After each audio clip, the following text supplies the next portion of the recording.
Mais uma vez chegou a hora de pegar a sua Bíblia e se juntar a nós em mais uma lição do programa Encontro com a Palavra Santa Inspirada, Palavra de Deus. A nossa pesquisa da Bíblia nos trouxe ao último capítulo do livro de Gênesis.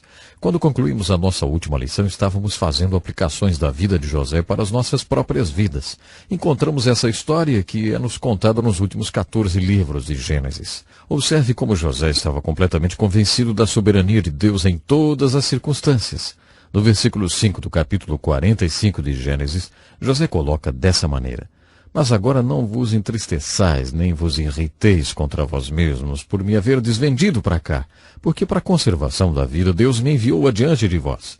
Pelo que Deus me enviou adiante de vós, a fim de conservar vossa sucessão na terra, e para guardar-vos em vida por um grande livramento. Assim não fosseis vós que me enviastes para cá, senão Deus, que me tem posto por pai de Faraó, e por senhor de toda a sua casa, e como governador em toda a terra do Egito. Sabe, é muito interessante o que nós podemos observar. Veja que não há erros no que José pensa. Ele compreendia que Deus é soberano em todas as circunstâncias, porque ele dizia aos seus irmãos: Não é que vocês me enviaram para o Egito, mesmo que vocês pensem assim, mas foi Deus que me enviou para cá. O livro de Gênesis acaba com esse povo especial na terra do Egito. Com isso, nos traz ao segundo livro da Bíblia, o livro de Êxodo. Então agora estamos prontos para estudar o livro de Êxodo. Aquilo que vimos sobre as circunstâncias da vida de José nos dá uma perspectiva histórica do livro de Êxodo. No livro de Gênesis, um povo muito especial nasce, é nomeado e é salvo de serem extintos pela fome. Você se lembra que dissemos na nossa introdução que toda a Bíblia era sobre esse povo? Os primeiros 11 capítulos da Bíblia nos falam da história do universo, da terra e de muitas coisas. Mas quando você chega ao fim do capítulo 11 do livro de Gênesis e inicia o capítulo 12, você ouve falar desse homem especial chamado Abraão.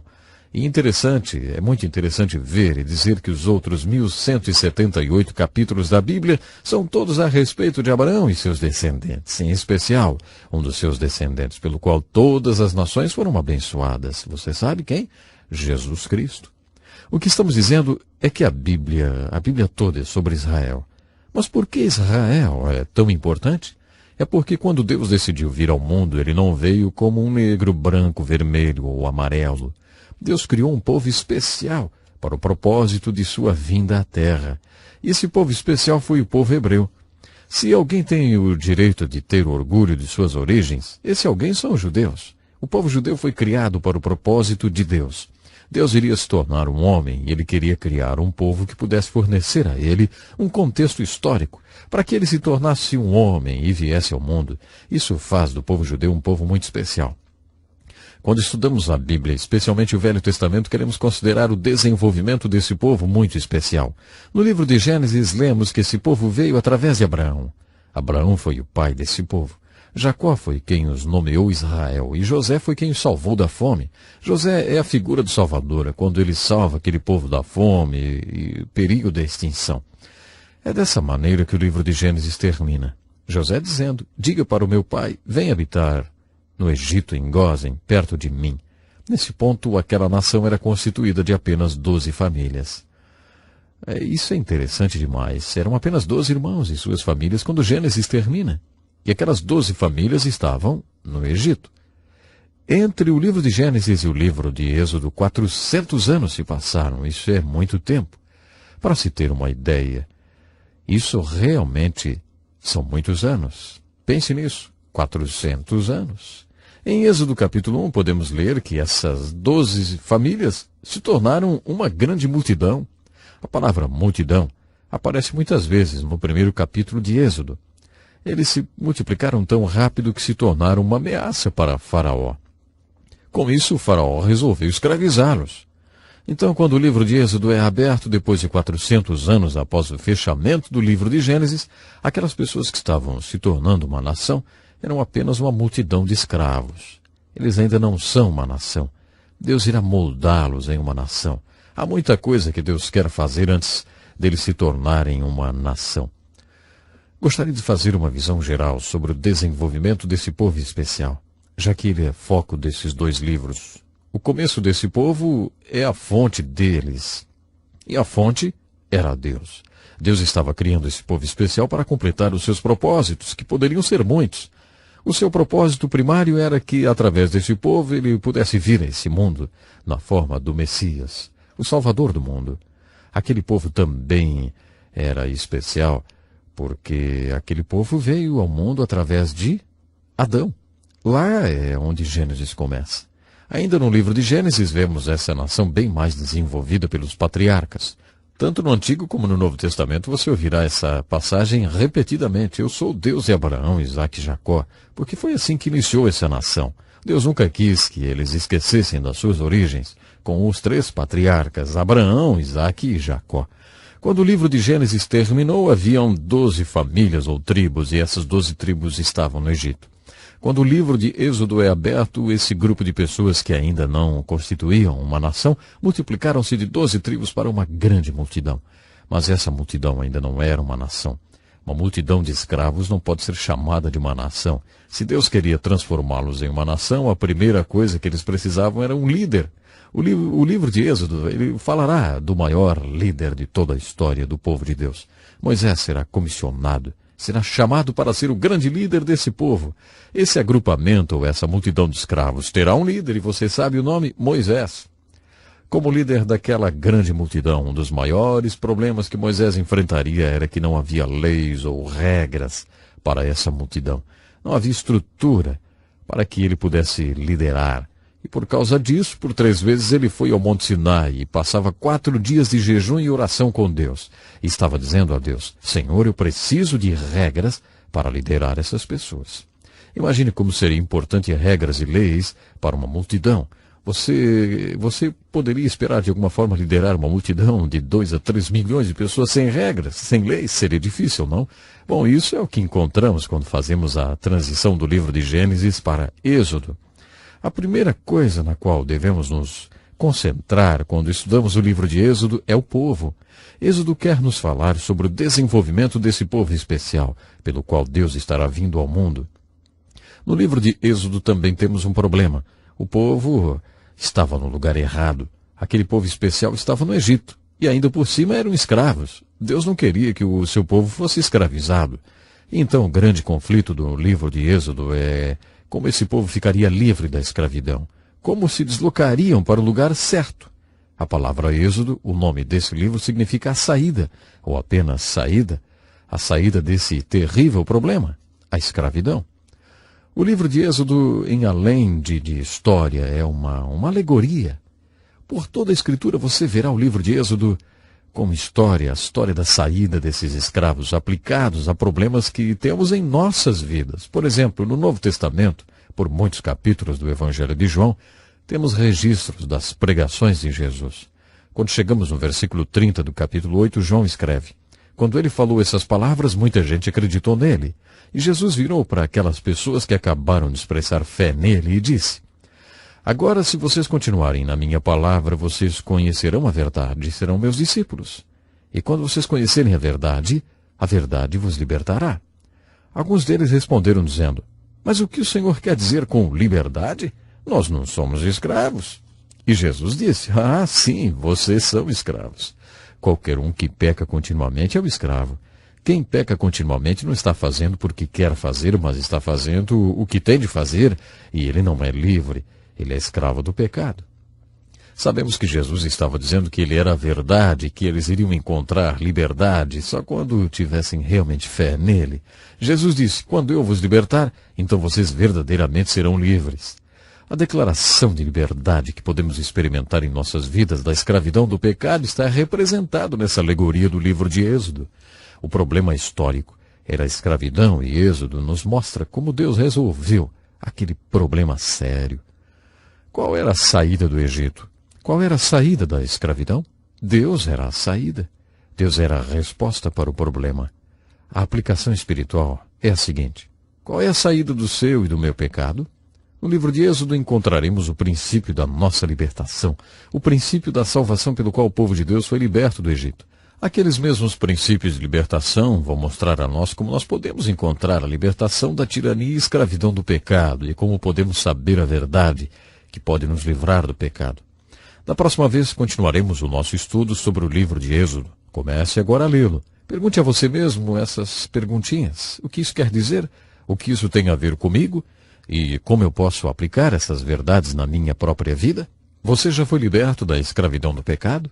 Deus preparou um êxodo para você. Se você quiser mais informações, por favor, nos escreva. É realmente muito importante que você saiba que o programa Encontra com a Palavra existe, porque nós queremos abençoar a sua vida. Nós estamos cumprindo uma tarefa muito especial que o Senhor Deus colocou em nosso coração.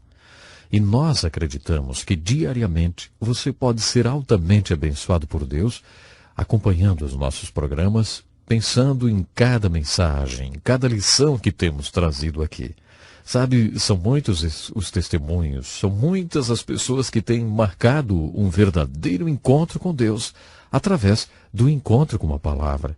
Então, para nós é um motivo de alegria muito grande sabermos onde você está, como é que você nos ouve, enfim. Então, fique atento aí, nos próximos dias você estará sabendo do nosso endereço e escreva para nós. Queremos realmente saber onde você está.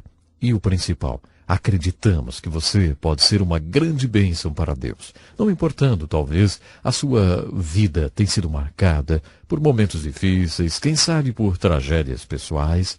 Talvez você teve uma vida pecaminosa, ou tem ainda, e acha que não existe mais solução para você. Saiba, nós acreditamos que existe solução sim. Nós acreditamos no Senhor. Nós acreditamos no poder de Jesus. E acreditamos que Ele pode transformar de verdade. Se você continuar nos acompanhando, vai poder observar bem de perto quantos personagens na Bíblia Sagrada tiveram os seus problemas, tiveram seus desencontros com a vida, vamos dizer assim, mas puderam, outra vez, receber o perdão de Deus e foram alcançados pela grandiosa misericórdia do nosso Deus. É isso que Deus faz. A sua grandiosa misericórdia, a sua bondade, o seu amor, tem prazer em nos encontrar. Que você possa realmente ser encontrado pela misericórdia e pelo amor do nosso grande e bondoso Pai. Até o nosso próximo programa. Um abraço a você.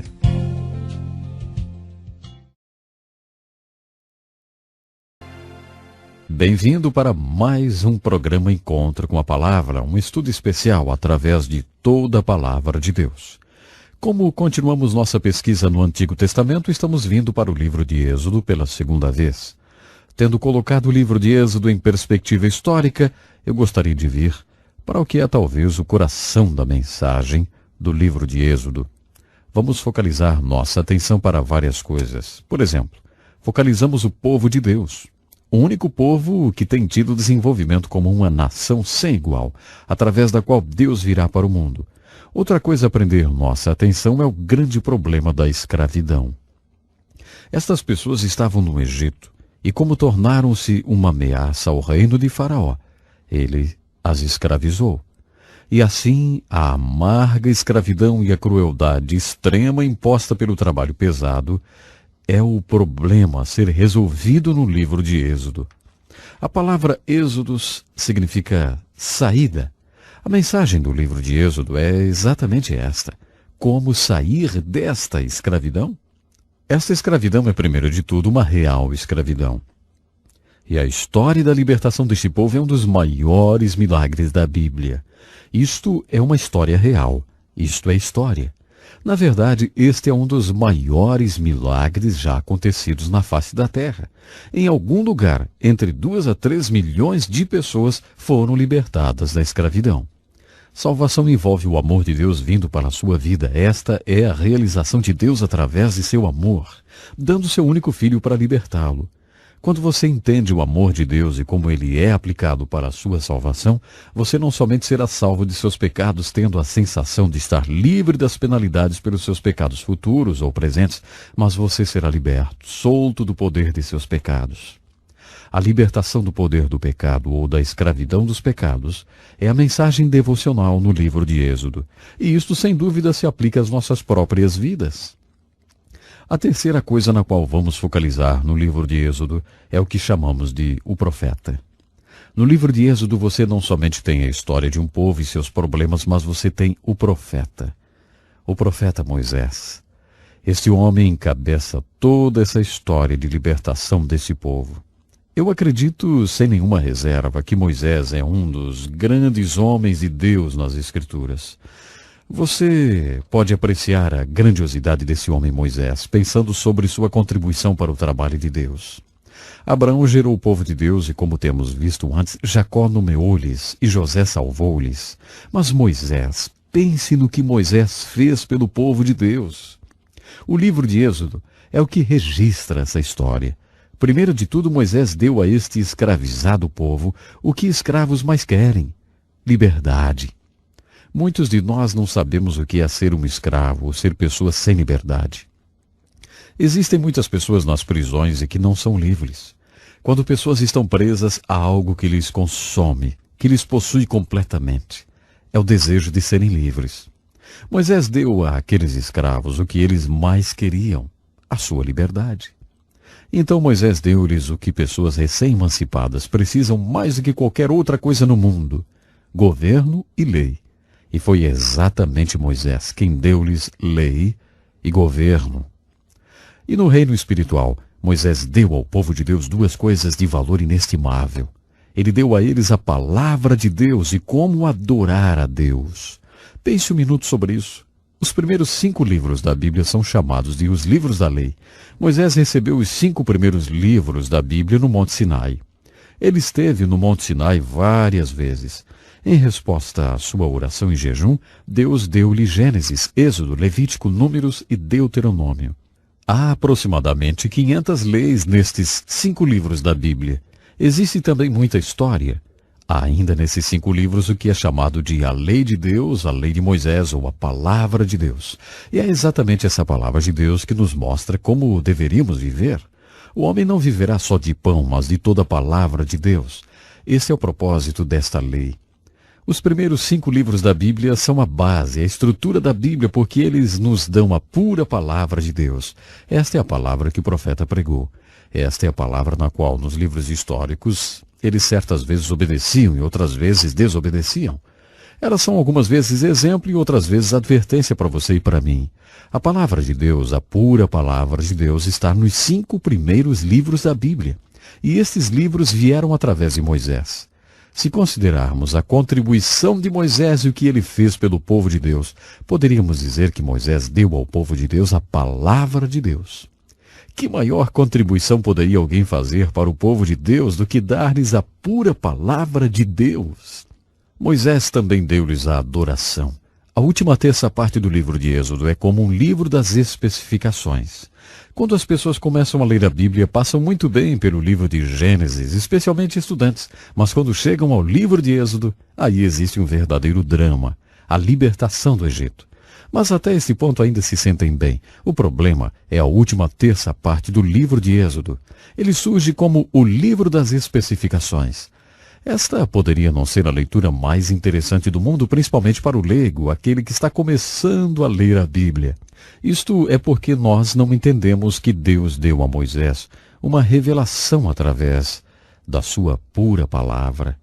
Deus quis mostrar a Moisés como pessoas pecadoras podem se aproximar de um Deus santo, se aproximar para a salvação, para a direção e também para a comunicação. No livro de Êxodo, Deus mostra-nos como Ele nos salva da escravidão e da tirania do pecado.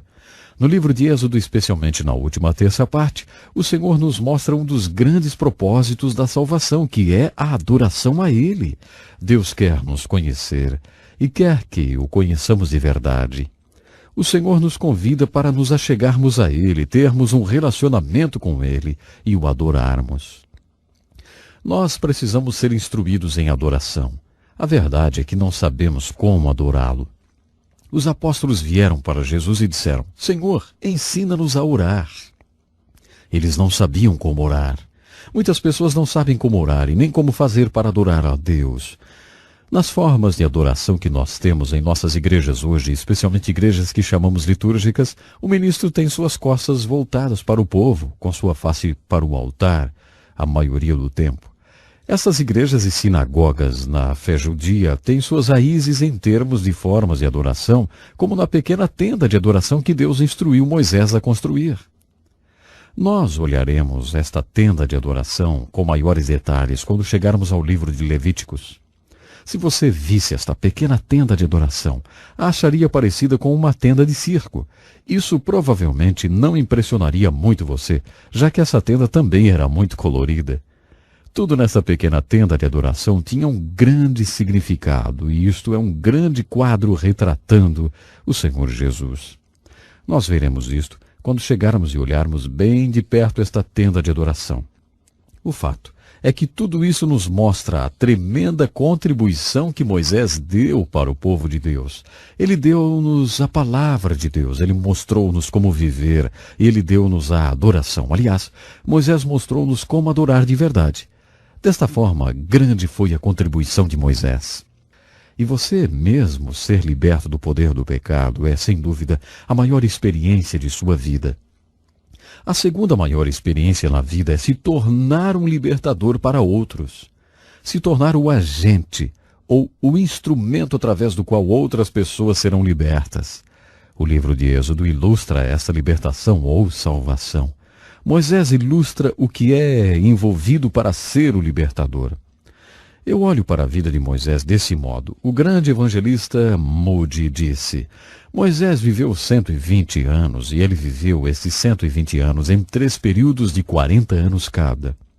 Em cada um desses 40 anos de sua vida, Deus ensinou Moisés uma lição. Cada lição levou-lhe 40 anos para aprender. Nos primeiros 40 anos da vida de Moisés, de acordo com Moody, Deus ensinou Moisés a seguinte lição: Moisés, você é ninguém. Isto levou 40 anos para ensinar-lhe que, Moisés, você é ninguém. Através das circunstâncias de sua vida, ele foi criado no palácio de Faraó. E este pode ter sido o porquê de ele ter sido levantado no palácio de Faraó. Ele pensou que era alguém importante. Mas, por volta dos seus 40 anos, Deus aparentemente o convenceu de que ele era ninguém. E de acordo com Moody, antes de tudo ele tinha que aprender que era ninguém. Só aí poderia vir a ser um libertador. A segunda lição que Deus ensinou a Moisés aconteceu no segundo período de 40 anos de sua vida. A lição foi: Moisés, você é alguém. Deus levou 40 anos para ensinar a Moisés a segunda lição. Moisés, você é alguém porque eu tenho escolhido você. E no final de seu segundo período de 40 anos, Moisés saiu e olhou o sofrimento dos escravos hebreus, sabendo agora que ele também era um escravo hebreu. E diz a Bíblia que ele se preocupou, teve compaixão e sentiu profundamente o sofrimento de seu povo. Eu tenho ouvido Charles Colson, o presidente do Ministério Fraternidade Internacional de Assistência aos Condenados nas Prisões. Charles diz que não poderia ter compaixão pelos prisioneiros, particularmente pelos prisioneiros hoje, se ele mesmo um dia não tivesse sido um prisioneiro. Ele poderia nem ter sua grande compaixão e amor por aqueles que estão nas prisões. Isto aconteceu porque ele foi preso um dia e experimentou a indignidade e o sofrimento que os prisioneiros atravessam. Através desta experiência, nasceu a sua compaixão e o seu interesse por pessoas que estão atrás das grades. A mesma coisa aconteceu com Moisés. Ele provavelmente olhou aqueles escravos hebreus muitas vezes e não sentiu nada, mas após a sua experiência, ele percebeu que também era um deles. Isto fez a grande diferença. Na verdade, teve tão grande efeito sobre Moisés que quando ele viu o sofrimento de seu povo, ele se enfureceu e matou um oficial egípcio. Isto é quase como que se Deus viesse para ele nesse ponto e falasse: não, Moisés, esse não é o caminho para você conseguir fazer esse trabalho. Agora a sua pintura estará sendo posta em toda a árvore do Egito. Você estará sendo o inimigo número 1 do público. Você nunca vai conseguir libertar ninguém por esse caminho, Moisés. Você precisa ir para um seminário por 40 anos e pensar sobre isso. Então Deus levou Moisés para o deserto. Por 40 anos Moisés esteve no seminário de Deus. Durante aqueles 40 anos inteiros, Deus consumiu Moisés com um assunto: a escravidão de seu povo e como eles conquistariam a liberdade. Por favor, entre em contato conosco e peça totalmente grátis o livro de estudo bíblico. Isso vai ajudar você a ir mais fundo nesta importante lição bíblica. No nosso próximo encontro, continuaremos a estudar a vida de Moisés. Até lá, então. Muito bem-vindo para o nosso estudo da Bíblia. Se você nos ouve pela primeira vez, então, muito bem-vindo. O propósito desse estudo diário é levar você a entender melhor a Bíblia Sagrada e, o mais importante, como aplicar as verdades encontradas nela para as nossas vidas de uma forma prática e relevante. Nós estamos agora no livro de Êxodo e estudando a vida de Moisés. No final do segundo período de 40 anos de sua vida, Moisés teve uma grande experiência. Ele estava na parte de trás do deserto e um arbusto de sarça começou a arder em chamas. Isso não seria algo tão anormal lá, naquele local, mas geralmente em 5 segundos o arbusto de sarça estaria totalmente consumido. 5 segundos. Desta vez, porém, estava acontecendo algo incrível. A sarça não era consumida. Somente continuava ardendo em chamas. Então Moisés se virou para ver melhor. Deixe-me ler sobre isto em Êxodo capítulo 3. E apacentava Moisés o rebanho de Jetro, seu sogro, sacerdote em Midian, e levou o rebanho atrás do deserto e veio ao monte de Deus, a Horebe. E apareceu-lhe o anjo do Senhor em uma chama de fogo no meio de uma sarça. E olhou, e eis que a sarça ardia no fogo, e a sarça não se consumia. E Moisés disse: Agora me virarei para lá e verei esta grande visão, porque a sarça se não queima. E vendo o Senhor que se virava para lá para ver, bradou Deus a ele do meio da sarça e disse: Moisés, Moisés. E ele disse: Eis-me aqui. E disse: Não te chegues para cá. Tira os teus sapatos. Tira os sapatos dos teus pés, porque o lugar em que tu estás é terra santa.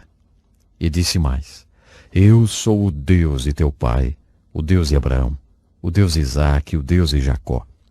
E Moisés encobriu o seu rosto, porque temeu olhar para Deus. E disse o Senhor: Tenho visto atentamente a aflição do meu povo que está no Egito, e tenho ouvido o seu clamor por causa dos seus exatores, porque conheci as suas dores. Portanto, desci para livrá-lo da mão dos egípcios e para fazê-lo subir daquela terra a uma terra boa e larga, a uma terra que mana leite e mel. E agora, eis que o clamor dos filhos de Israel chegou a mim, e também tenho visto a opressão com que os egípcios os oprimem.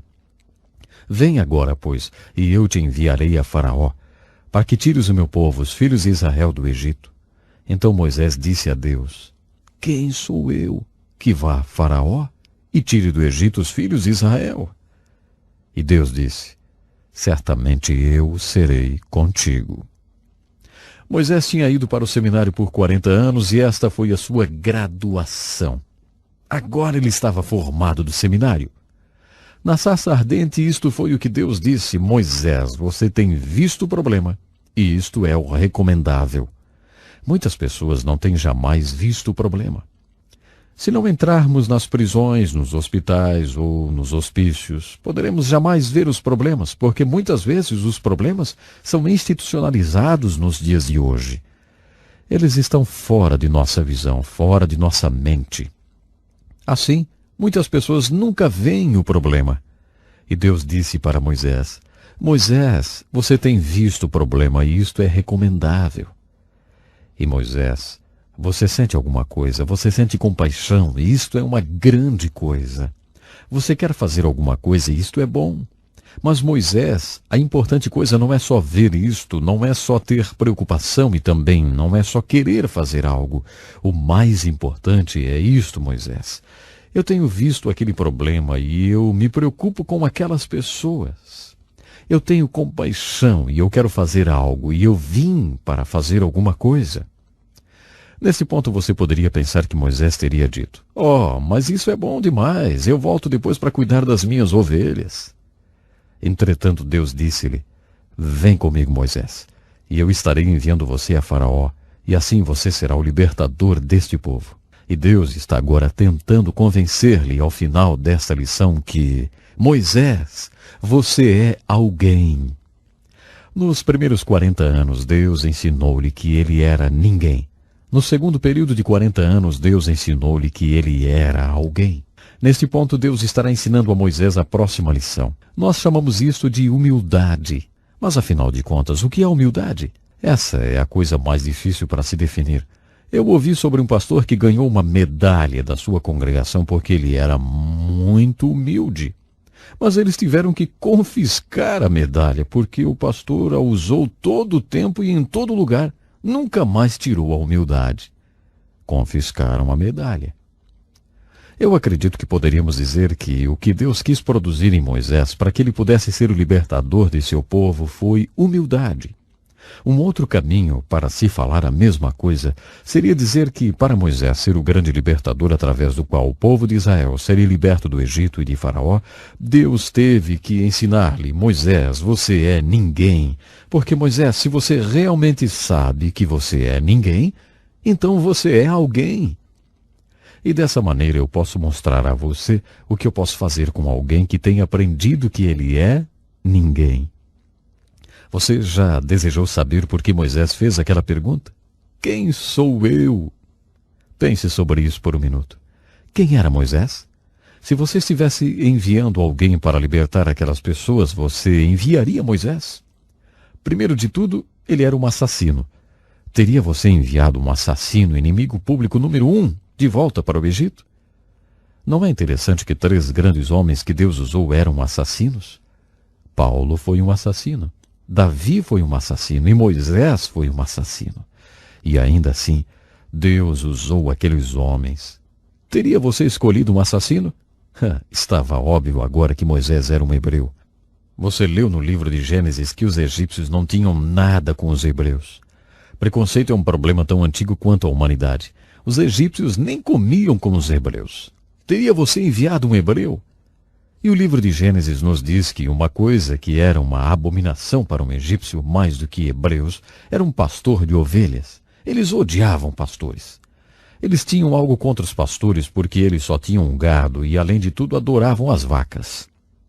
Então eles odiavam as ovelhas e os pastores de ovelhas. Foi aí que Deus disse a Moisés: O que é isso em tuas mãos? E Moisés respondeu: Uma vara de pastor. E Deus falou: Então ande com uma vara em volta de Faraó. Faça com que ele a veja e ficará enfurecido. Deixe ele saber que você é um pastor de ovelhas.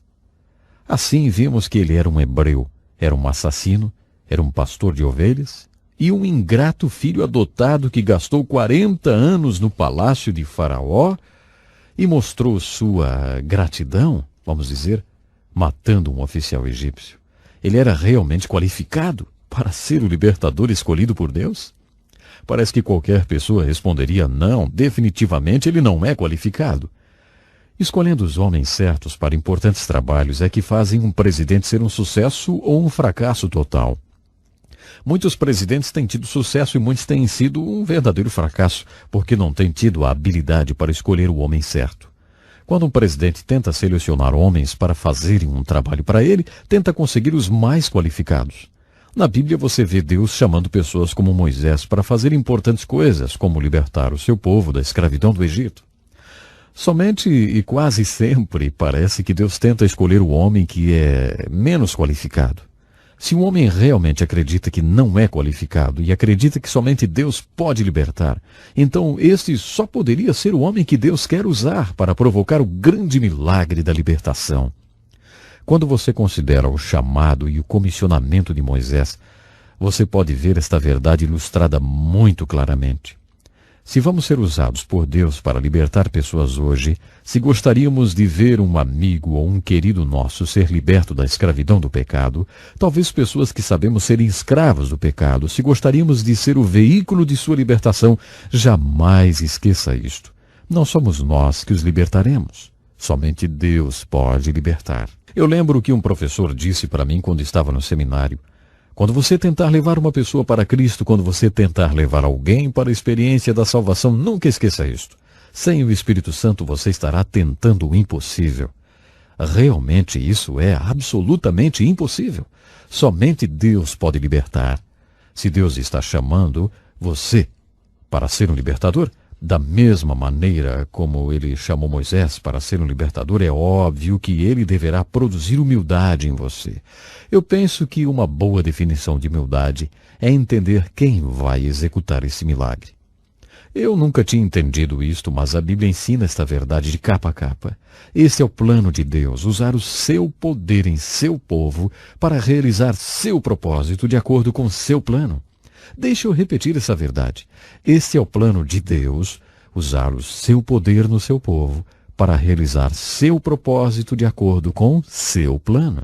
Jesus deu-nos um grande exemplo quando ele saiu para o jardim com seus discípulos. O mestre ilustrou esse processo com uma grande videira que tem seus ramos, e esses ramos produzem frutos. Há pouco Jesus tinha estado no quarto superior com seus discípulos e lá, de certo modo, ele falou para aqueles homens: esse é o plano de Deus para usar o seu poder nas pessoas de Deus para realizar seu propósito de acordo com seu plano.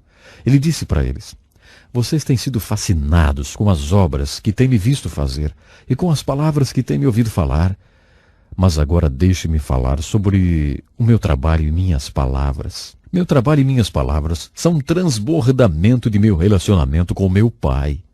Eu e meu Pai somos um. Então todas as obras que eu fiz e todas as palavras que eu falei são o resultado do fato que eu e o Pai somos um. Desta forma aprendemos que os frutos não crescem na videira, eles crescem nos ramos que estão ligados à videira. Nesta ilustração, Jesus é uma videira procurando por ramos. No livro de Êxodo, isto é o que Deus é. Ele é uma videira procurando por ramos. Deus não trabalhará sem um instrumento. Então Deus deverá encontrar o seu Moisés. E quando ele encontra, chama e comissiona o seu Moisés, tem também de convencer-lhe. Tem que dizer-lhe: Moisés, você é ninguém. Não é você que vai fazer isso. Quando você entender isto, Moisés, então você será alguém que eu poderei usar. Através de você eu poderei trabalhar, e você vai descobrir os grandes milagres que eu poderei fazer através de alguém que aprendeu que ele é um ninguém. Este é todo o tempo que nós temos por hoje. Por favor, una-se a nós no próximo programa e convide um amigo para ouvir com você esta maravilhosa história de Êxodo que vamos continuar a estudar. E lembre-se disso, hein? Este é o plano de Deus, usar o seu poder em seu povo para realizar seu propósito de acordo com seu plano. Até o nosso próximo programa. Aqui estamos nós para mais um programa Encontro com a Palavra, e é bom demais estarmos juntos. Continuando o nosso estudo no livro de Êxodo, gostaria de abordar agora o povo, o problema e o profeta.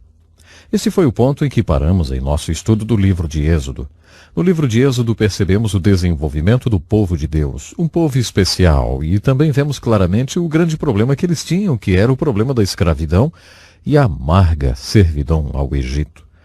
Logo no início, nos capítulos 2 e 3, encontramos o foco naquele que, na minha opinião, foi um dos maiores homens de Deus que já existiu, Moisés. Ele é o profeta chamado por Deus em Êxodo 2 e 3 para ser o libertador, o agente humano ou o instrumento humano pelo qual Deus libertaria pessoas da escravidão do Egito. Como já dissemos várias vezes, essa escravidão histórica no Egito é uma representação simbólica, alegórica da nossa escravidão ao pecado. A libertação da escravidão ou servidão do Egito, alegoricamente, é uma imagem da nossa salvação. Isso também significa que Moisés, como libertador, alegoricamente ou simbolicamente, é uma imagem de qualquer agente humano ou instrumento humano que se torna um canal através do qual Deus liberta o povo de sua servidão ao pecado. Poderíamos chamar essa pessoa de um evangelista ou um ganhador de almas. Ao observarmos o chamado e a comissão de Moisés, nos capítulos 2 e 3 do livro de Êxodo, vemos que Deus teve de preparar esse homem e ensiná-lo algumas coisas antes que ele pudesse ser um libertador. Deus teve de ensinar a ele, Moisés, que ele não era ninguém. Depois, então, Deus teve de convencê-lo de que ele era alguém. E Deus teve de mostrar a Moisés o que Deus pode fazer com alguém que aprendeu que é ninguém. Acima de tudo, há 4 segredos espirituais que Deus teve de compartilhar com Moisés para capacitá-lo a se tornar o libertador dos filhos de Israel. Se você está interessado em se tornar um libertador para alguém, antes que você possa se tornar o agente humano ou o instrumento humano através do qual Deus pode libertar alguém da servidão, e escravidão dos pecados, você também deve aprender esses 4 segredos espirituais. Eu não poderia atuar como um ministro e não poderia agir como um crente se não conhecesse esses 4 segredos espirituais. E também preciso ser lembrado deles frequentemente. Os 4 segredos espirituais que Deus teve que compartilhar com Moisés antes que ele pudesse ser o libertador do povo de Israel são estes. Primeiro, Deus teve de mostrar a Moisés este segredo espiritual. Olha, Moisés, você não é o libertador. Eu sou. E eu estou com você, Moisés. Em segundo lugar, Deus teve de mostrar outra coisa a Moisés. Moisés, você não pode libertar ninguém, mas eu posso. E eu estou com você, Moisés. O terceiro segredo espiritual que surgiu no chamado de Moisés foi este. Moisés, você não quer libertar essas pessoas. Eu quero libertar essas pessoas. E eu estou com você, Moisés. Depois que o grande milagre da libertação aconteceu, ninguém precisou dizer a Moisés o 4º segredo espiritual, que era: Moisés, você não libertou essas pessoas. Eu libertei essas pessoas porque eu estava com você, Moisés. Deus ensinou a Moisés esses 4 segredos espirituais na sarça ardente. Lembra da sarça ardente? Essencialmente, Deus disse a ele na sarça ardente assim: Moisés, você não será o libertador, eu sou o libertador e eu estou com você.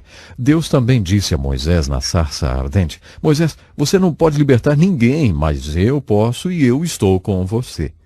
Esse segundo segredo espiritual se tornou óbvio pela falha de Moisés. Deus ensinou esses segredos espirituais para muitos homens de Deus nas Escrituras. No Velho e Novo Testamento vemos isso. Um de seus instrumentos favoritos para ensinar aos homens este segundo segredo espiritual, que é simplesmente: você não pode, mas eu posso. Um dos instrumentos é a falha. Deus usa a falha para ensinar aos homens o segundo segredo espiritual. O fato de Moisés ter tentado e falhado tornou fácil para Deus compartilhar este segundo segredo espiritual com ele. O terceiro segredo espiritual pode ser descrito assim: Moisés, você não quer libertar esse povo? Eu quero libertar esse povo e eu estou com você. O povo de Deus nas Escrituras é muito honesto quanto a isso. O povo de Deus, na palavra, chamado para fazer grandes obras, quase sempre dizia: eu não quero. Mas então Deus dizia: eu quero, então vamos lá, eu estou com vocês. Não é o que vocês são, é o que eu sou e eu estou com vocês. Não é o que vocês podem fazer, é o que eu posso fazer e eu estou com vocês. E não é o que vocês querem, é o que eu quero e eu estou com vocês. Moisés realmente não queria. Moisés fez 5 objeções quando Deus o comissionou. Você pode encontrar essas objeções registradas nos primeiros capítulos do Êxodo. Sua primeira objeção foi: quem sou eu? Por que você escolheu alguém como eu? Conforme sugerimos em nosso último programa, Moisés tinha um monte de objeções a fazer. Ele era o inimigo público número 1, um assassino, um hebreu, um pastor de ovelhas, um filho adotivo ingrato. E parece que ele era um homem com problemas na fala. Sua quinta objeção foi que ele não podia se expressar bem. Isso pode significar que ele não se achava uma pessoa bem articulada ou eloquente. Ou talvez ele tivesse um problema na fala. Talvez ele gaguejasse ou tivesse a língua presa. Parece óbvio ao olharmos a primeira objeção de Moisés. Quem sou eu? E Moisés era o homem que Deus estava escolhendo e Deus sabia que ele tinha todos esses problemas. Talvez essa seja a razão pela qual Deus o estava escolhendo. Veja bem, Deus queria deixar óbvio que essa libertação, quando acontecesse, seria o resultado do seu próprio poder e não o carisma de qualquer homem. É por isso que ele quis que um hebreu, um pastor de ovelhas, talvez um homem com a língua presa, fosse até a presença de Faraó e exigisse a libertação de seu povo. Quando seu povo fosse libertado, Deus não queria que ninguém dissesse assim: ei, foi aquele Moisés, ele era tão eloquente. Eu estava lá quando ele exigiu a libertação do povo, foi incrível. A segunda objeção feita por Moisés foi esta: eles me farão perguntas que não saberei responder. Ele pode ter se referido aqui aos anciãos hebreus, aos quais ele teria que se apresentar como libertador enviado por Deus. Eles me farão perguntas que não saberei responder. Fico imaginando você, quando pensar em compartilhar a sua fé com outra pessoa, se vai fazer as mesmas objeções a Deus. Quem sou eu, Deus? Eu não sou um pregador. Por que tenho de compartilhar minha fé com alguém? Depois disso, geralmente vem outra objeção. Eles vão me fazer perguntas teológicas que eu não sei responder. É interessante que quando Moisés fez sua primeira objeção, quem sou eu? Deus disse, você é o homem que eu estou escolhendo e você tem a mim com você. Este é quem você é. E quando ele fez a outra objeção, eles me farão perguntas que não saberei responder. Deus disse, você não terá de responder a essas perguntas. Diga a eles que eu sou e que eu te enviei. Isso é tudo que você tem de dizer. Não se deixe apanhar pelos argumentos deles e nem tente responder as perguntas. Isso que Deus disse. A outra objeção de Moisés foi, eles não vão acreditar em mim, eles nunca acreditarão em mim. Nesse ponto, Deus lhe deu uma pequena lição. Deus pediu a Moisés que colocasse a mão dentro da roupa e depois tirasse. Quando ele tirou a mão para fora, estava coberta de feridas. Deus o mandou fazer a mesma coisa novamente e a mão de Moisés voltou ao normal. Então Deus disse, o que é isso na sua mão? E Moisés disse, um cajado. E Deus disse, jogue fora. Quando Moisés jogou o cajado ao chão, ele se transformou em algo que Deus usou poderosamente ao longo de todo o ministério de Moisés, uma serpente. A definição de consagração é jogar fora simbolicamente. Deus estava dizendo a Moisés, quando o povo ao qual estou te enviando vir a consagração, quando eles virem os milagres, as evidências de que você é consagrado e que eu estou com você, eles acreditarão em você. Não se preocupe com isso. Eles acreditarão em você, Deus disse. Então Moisés disse, bem, eu tenho esse problema na fala, porque você está pedindo alguém como eu para ir lá e exigir do faraó a libertação? Talvez ele tenha pensado, você conhece Arão, ele fala muito bem. É claro que Deus sabia que Arão falava muito bem, mas se Deus quisesse Arão, ele teria chamado Arão. E foi aqui que Deus levantou uma grande questão. Ele disse, eu fiz a sua boca, não é mesmo, Moisés? Quem faz as pessoas surdas ou cegas? Não sou eu, o Senhor? Isso é difícil para algumas pessoas aceitarem. Acho que o que Deus estava dizendo novamente era a mesma lição que vimos na vida de José. A dinâmica de sua vida é traçada por Deus. Você pode nunca saber o porquê, mas Deus nos faz do jeito que Ele nos faz. E Deus estava dizendo a Moisés, se eu quisesse um homem eloquente, eu teria feito você eloquente, Moisés. A última objeção de Moisés despertou a ira de Deus contra ele. Moisés disse, envie outra pessoa. Eu imagino quando Deus o comissionar para ser um libertador. Se você não vai fazer essas mesmas objeções e terminar dizendo, Deus, envie outra pessoa e não eu. Eu não serei o teu instrumento. Eu não vou ser uma ferramenta através da qual você trabalhará. Muitas pessoas nas Escrituras foram honestas o bastante para dizer a Deus, Deus, eu não quero. Era isso que Moisés estava dizendo. De certa forma, isso é saudável, porque aquele que quer é geralmente um pouco suspeito. Depois que a vitória vier, quando a libertação chegar, o quarto segredo espiritual que Deus quer que todo o povo de Deus lembre é este. Você não libertou esse povo. Eu fiz isso porque eu estava com você. Sabe, eu creio que a mensagem na história do jumento em Números 11 e até mesmo a da história de Mateus 21 é algo assim. Existe um mito hoje sobre a obra de Deus e como Deus faz sua obra através das pessoas. O mito é este. Deus faz super coisas através de super santos porque eles são super santos. Isso é um mito, é um engano. O que as Escrituras nos dizem e o que a história da igreja nos diz é isso. Deus faz muitas coisas extraordinárias através de pessoas comuns, porque eles estão disponíveis. Portanto, aí você tem 4 segredos espirituais que Deus teve de ensinar a Moisés antes que Moisés pudesse libertar o povo de Israel. Número 1. Você não é o libertador, Moisés, mas eu sou o libertador e eu estou com você. Número 2. Você não pode libertar esse povo, Moisés, mas eu posso e eu estou com você. Número 3. Você não quer libertar esse povo, mas eu quero, Moisés, e eu estou com você. Número 4. Você não libertou esse povo, Moisés, mas eu libertei porque eu estava com você.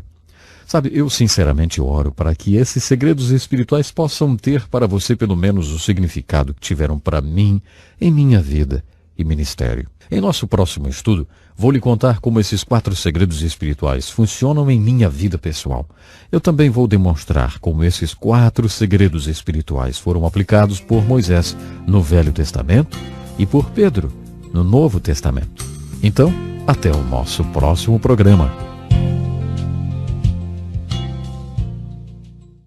Bem-vindo a mais um programa Encontro com a Palavra. Em nosso estudo atual, estamos analisando o maior livro do mundo, o livro de Deus, a Bíblia inteira, do Gênesis ao Apocalipse.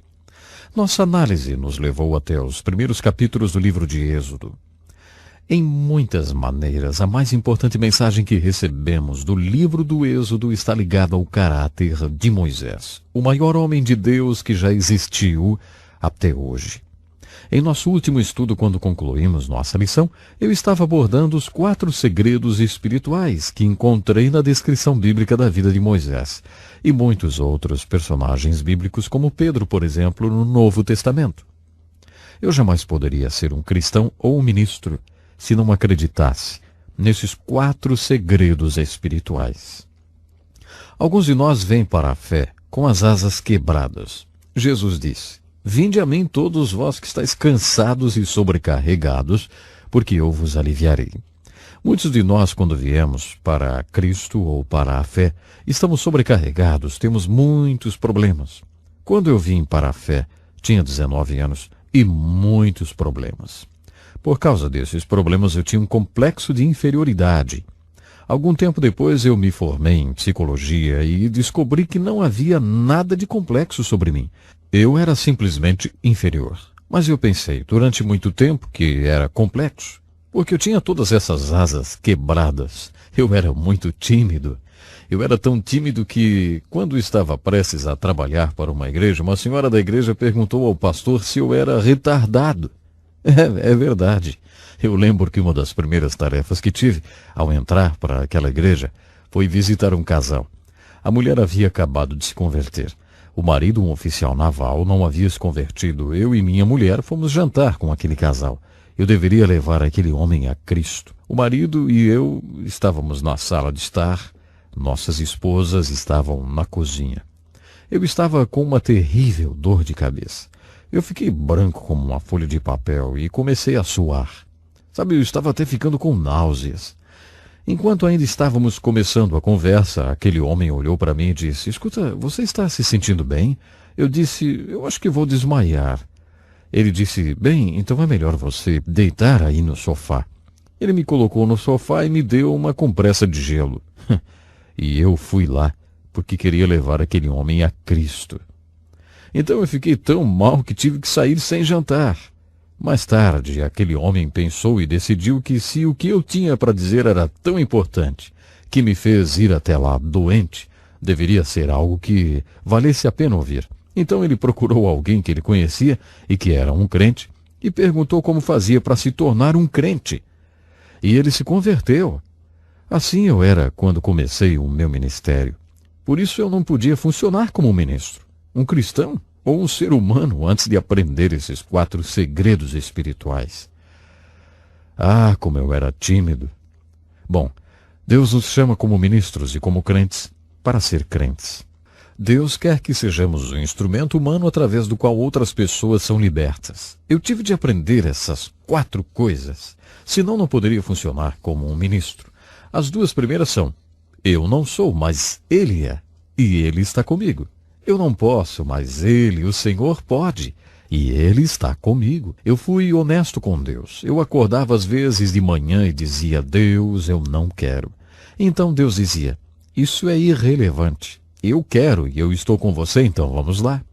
Eu mal podia acreditar, mas quando descobri que Deus estava me usando e os elogios começaram a chegar, eu tive de explicar esses 4 segredos espirituais.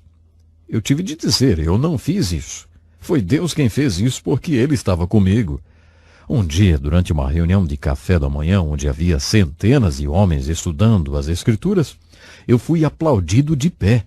Um dos homens disse que a coisa que o deixava mais agradecido naquele ano era o professor, eu, porque ele havia aceitado Jesus através do professor daquela turma, e o professor era eu.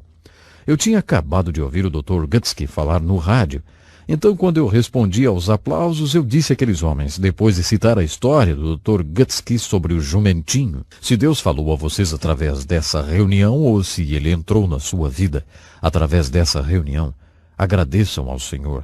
Por favor, não agradeçam ao jumentinho. Foi um bochicho geral. Muita gente ali começou a dizer que eu pensava que era um jumento. Alguns ministros me levaram para almoçar e me perguntaram quando começamos a comer: escuta, você realmente se considera um jumento? E eu me lembro de ter dito a eles: ainda bem que vocês estão sentados, porque não somente acho que eu sou um jumento, mas também acho que vocês são jumentos. Essa é a mensagem que vocês vão ver sempre e sempre nos estudos de personagens bíblicos que Deus usava. Deus não nos usa hoje por aquilo que somos. Ele nos usa apesar daquilo que somos. Jamais devemos perder de vista o fato de que é Deus quem faz a sua obra de libertação através de nós. Há uma ilustração no Novo Testamento que faz um paralelo com essa experiência de Moisés.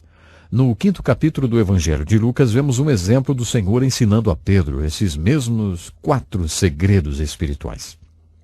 Não foi a primeira vez que Pedro e o Senhor se encontraram. Eles já haviam sido apresentados e o Senhor já tinha feito o desafio a Pedro: siga-me e eu te farei pescadores de homens. Nesse momento, Pedro ainda não tinha aceitado o desafio. Nessa manhã em particular, o Senhor havia sido levado de volta às águas do mar da Galileia pela grande multidão de pessoas que estavam ali para ouvi-lo pregar. Pedro havia tentado durante toda a noite, mas não tinha pescado nada.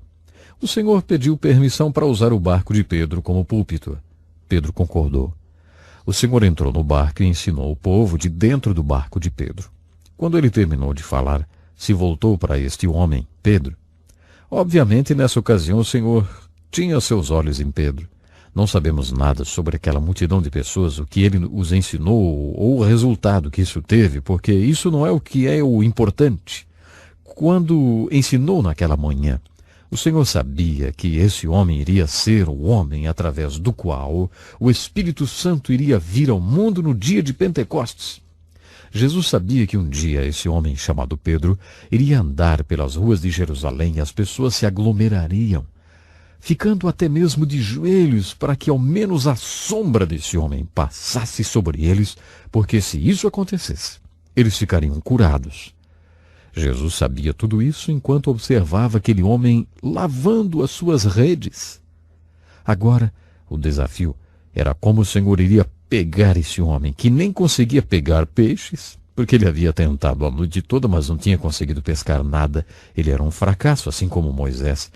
Então, Jesus estava observando como poderia transformar aquele homem em um vaso de bênçãos para outros homens. As últimas 2 palavras do 10º versículo do capítulo 5 de Lucas são minha versão favorita daquilo que chamamos grande comissão. Jesus disse a Pedro: pesque homens, Pedro, siga-me e eu te mostrarei como pescar homens. Para que o Senhor pudesse pegar esse homem que nem sabia pescar e transformá-lo num homem que pudesse pegar outros homens, ele teve de ensiná-lo 4 coisas. Primeiro, ele teve de ensiná-lo esse segredo espiritual: Pedro, você não é pescador. Eu sou pescador. E eu estou no seu barco. Eu estou no seu navio. Quando eles finalmente aceitaram o conselho do Senhor e foram pescar de novo, Pedro foi muito a contragosto. Quando eles chegaram no lugar das águas mais profundas, o Senhor Jesus disse: lancem as redes. Pedro ficou atônito e disse: mestre, nós pescamos durante toda a noite e não pegamos nada. Eu sempre imaginei que deve ter havido uma pausa de 30 segundos enquanto o Senhor o olhou, até que Pedro disse: mas apesar disso, pela tua palavra, eu vou lançar a rede. Nós já sabemos o resto dessa história. A rede voltou cheia de peixes e o barco quase afundou. Seus companheiros vieram ajudá-los e o barco quase afundou. O Senhor estava tentando ensinar Pedro: ei, Pedro, se você vai pescar homens, você precisa entender uma coisa: eu sou o pescador. Você não é o pescador. Você não consegue pescar homens, Pedro. Você não consegue nem mesmo pescar peixes. Você não consegue pescar homens, mas eu posso. E eu estou no seu barco, Pedro. Você não quer pescar homens. Pedro não queria ir pescar, assim como Moisés não queria libertar aquele povo. Jesus disse: eu quero. No livro de Atos encontramos novamente o quarto segredo espiritual aplicado à vida de Pedro. Pedro se tornou um grande pescador de homens e um grande líder da igreja do Novo Testamento. Ele pregou o sermão no dia de Pentecostes e 3.000 pessoas foram salvas. Ele foi um grande pescador de homens. E como ele aprendeu a ser um pescador de homens? Encontramos a resposta para essa pergunta em Lucas capítulo 5, quando Jesus ensinou a Pedro esses 4 segredos espirituais. Pedro, você não é o pescador, eu sou o pescador. Você não consegue pescar peixe ou homens, mas eu consigo. Você nem mesmo quer, Pedro, mas eu quero. Quando isso aconteceu, ninguém teve de dizer a Pedro, Pedro, você não fez isso. Jesus fez isso porque ele estava no seu barco, Pedro. Eu acredito que esses 4 segredos espirituais são de vital importância para quem quer ser usado por Deus para a sua obra. O chamado e o comissionamento de Moisés ilustram esse fato, assim como o chamado e o comissionamento de Pedro. É plano de Deus usar o poder de Deus no povo de Deus para cumprir os propósitos de Deus segundo os planos de Deus. Para que isso aconteça, o povo de Deus deve aprender esses 4 segredos espirituais.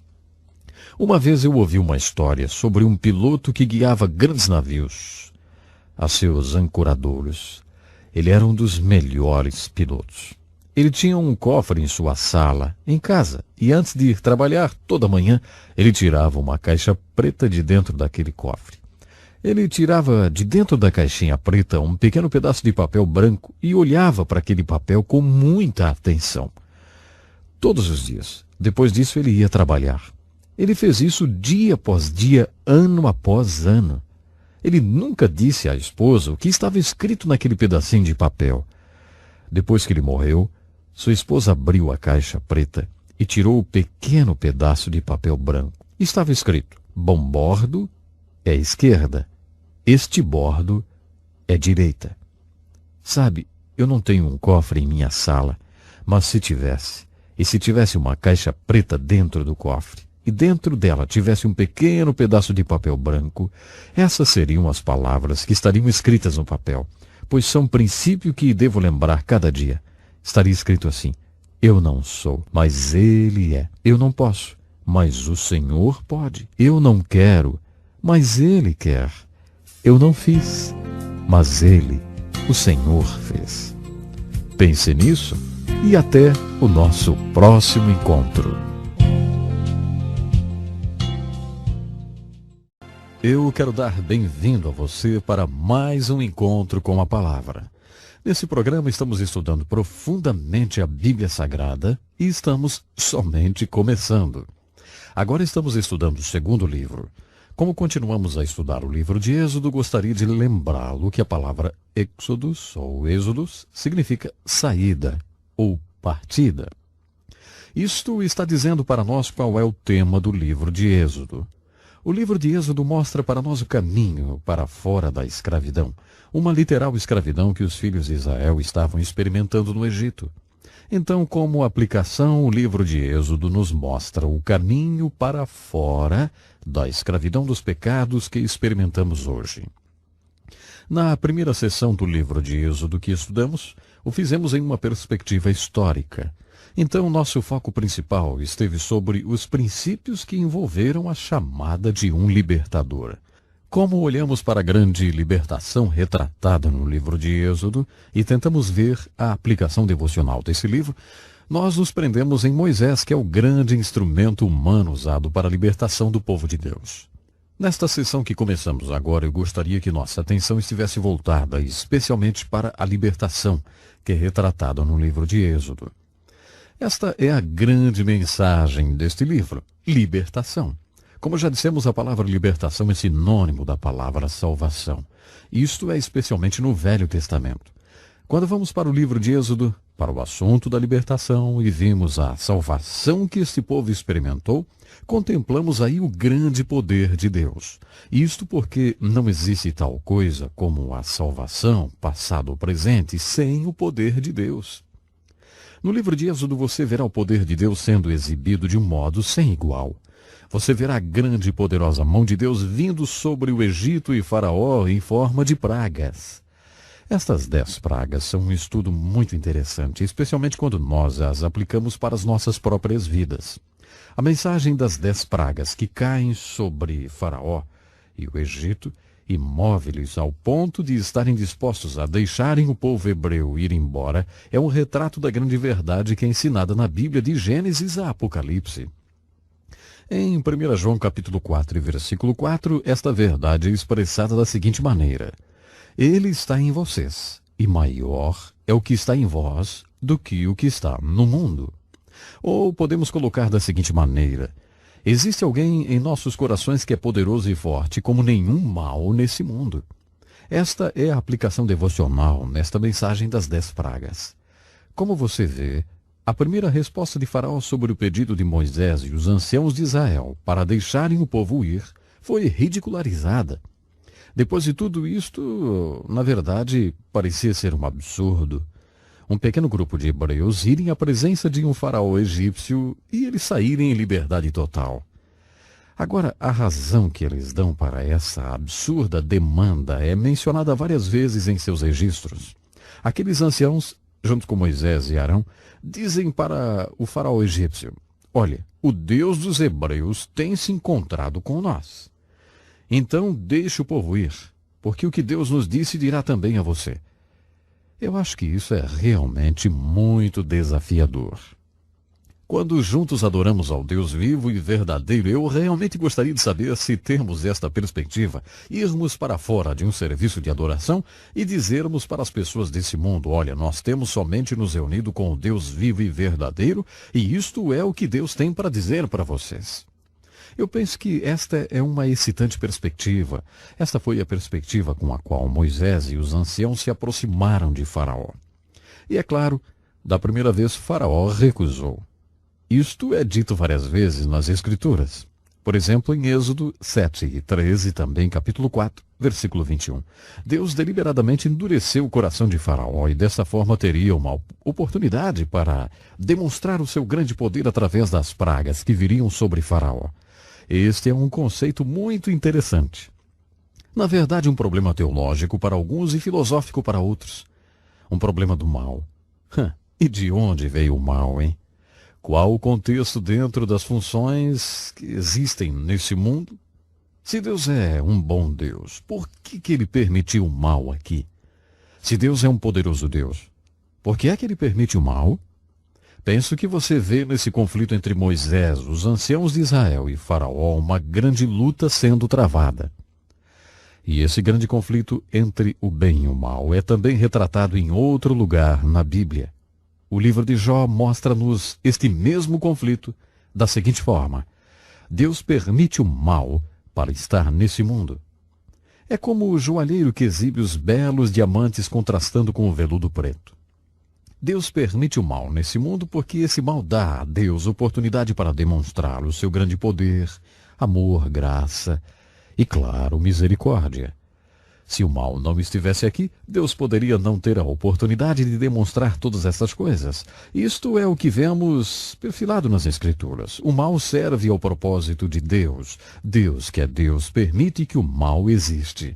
Deus é toda sabedoria. Deus sabe tudo sobre o mal. Com Deus está todo o poder. Deus poderia fazer alguma coisa para que não existisse mais o mal, se ele quisesse. O fato é que não podemos ir para outro caminho, a não ser que o mal existe no mundo pelo desejo permissivo de Deus. Por alguma razão, Deus permite o mal. E, analisando por esse caminho, concluímos que o mal glorifica a Deus. Aqui está uma ilustração de como o mal glorifica a Deus. Deus disse para Moisés: quando você for falar com Faraó, ele não deixará vocês partirem. Eu estarei endurecendo o coração de Faraó. E como resultado disso, ele estará completamente do lado oposto.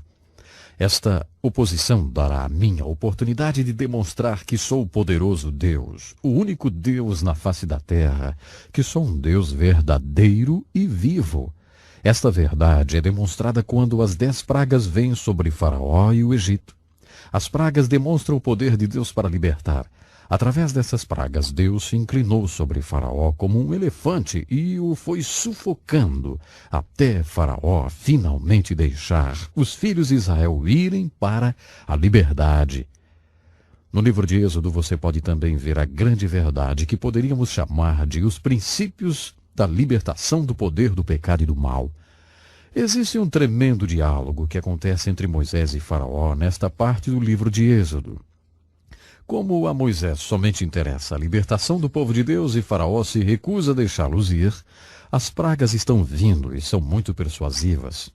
Então, pouco a pouco, Faraó começa a render-se para o poder de Deus. Muitas pessoas acreditam que Moisés é o retrato do nosso libertador Jesus Cristo e Faraó é um retrato de Satanás, que é a personificação do mal. Se entendermos a dinâmica do que está existindo entre Moisés e Faraó, podemos entender a dinâmica do que existe entre Jesus Cristo e Satanás hoje. Jesus Cristo vive e trabalha através das pessoas, e isso faz o inimigo também estar vivo e trabalhar através das pessoas. Isto tudo que está no livro de Êxodo é um grande ensinamento para nós, quando entendemos a dinâmica do que envolve a nossa salvação ou libertação do poder, tirania e a escravidão dos pecados.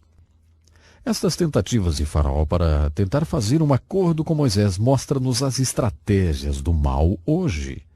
O maior inimigo do melhor é o bem. Satanás não nos tenta para roubarmos um banco se Deus quer que sejamos um médico missionário, por exemplo. Ele nos tenta para sermos um médico aqui nesse país e ganharmos um bom dinheiro. Satanás oferecerá algumas coisas boas que não serão o melhor que Deus terá para nós. Ele tentará conseguir que façamos pequenos compromissos até que um dia percebamos que não estamos servindo e colocando Deus em primeiro lugar e, claro, nem cumprindo a sua vontade para a nossa vida. Moisés realmente nos mostra os princípios da libertação dessas tentativas de Faraó para conseguir fazer um acordo com ele. Em cada caso, Moisés absolutamente se recusa a fazer um acordo com Faraó. Eu gosto muito da maneira como Moisés coloca isso no capítulo 10, versos 24 até 26. Ele diz: nós iremos com nossos jovens e com nossos velhos, com nossos filhos e com nossas filhas, e com nosso gado e com nossas ovelhas. Moisés não fez nenhum acordo com Faraó. E desse modo, Moisés mostra-nos o primeiro princípio da libertação de nossos pecados. Qual é o primeiro princípio da libertação de nossos pecados? Em primeiro lugar, é conseguir não se envolver com o pecado. Esse é o primeiro grande princípio de libertação do problema da escravidão e tirania de nossos pecados. Temos que desejar ser libertos e ajudar a levar outros à libertação. Conheço um pastor que iniciou um ministério especial para alcançar homens de negócios. Através dos anos, uma vez por semana, num café da manhã com estudo bíblico, centenas de homens têm sido alcançados e libertados. Sim, libertos de todos os tipos de pecados. Muitos homens têm tido as suas vidas literalmente endireitadas. Muitos homens deixaram de ser infiéis à sua esposa. Um desses homens de negócios se aproximou um dia do pastor e perguntou: "O que eu farei?" E o pastor respondeu: "Você sabe muito bem o que deve fazer." Aquele homem tinha deixado sua esposa e estava vivendo com uma amante. Então o pastor foi direto na solução de seu caso, dizendo: "Deixe sua amante e vá hoje mesmo para casa, volte para sua esposa, para o seu lar agora mesmo." Naquela mesma noite o homem chegou para sua amante e disse que voltaria para sua esposa. A amante então sentou no seu colo, deu-lhe um grande beijo e falou: "Agora me diga que você vai de volta para sua esposa." Quando ele veio para o café na próxima semana, contou-me o acontecido. Aí, ali no restaurante, ele bateu com o punho na mesa e disse: "Eu nunca tinha olhado tão bem para aquela mulher, a minha amante, como fiz naquele momento. Eu não a deixei, eu não voltei para casa." Sabe, o fato é que ele estava envolvido, profundamente envolvido. Não é fácil conseguir se libertar desse envolvimento. É exatamente por isso que o primeiro princípio da libertação é não estar envolvido.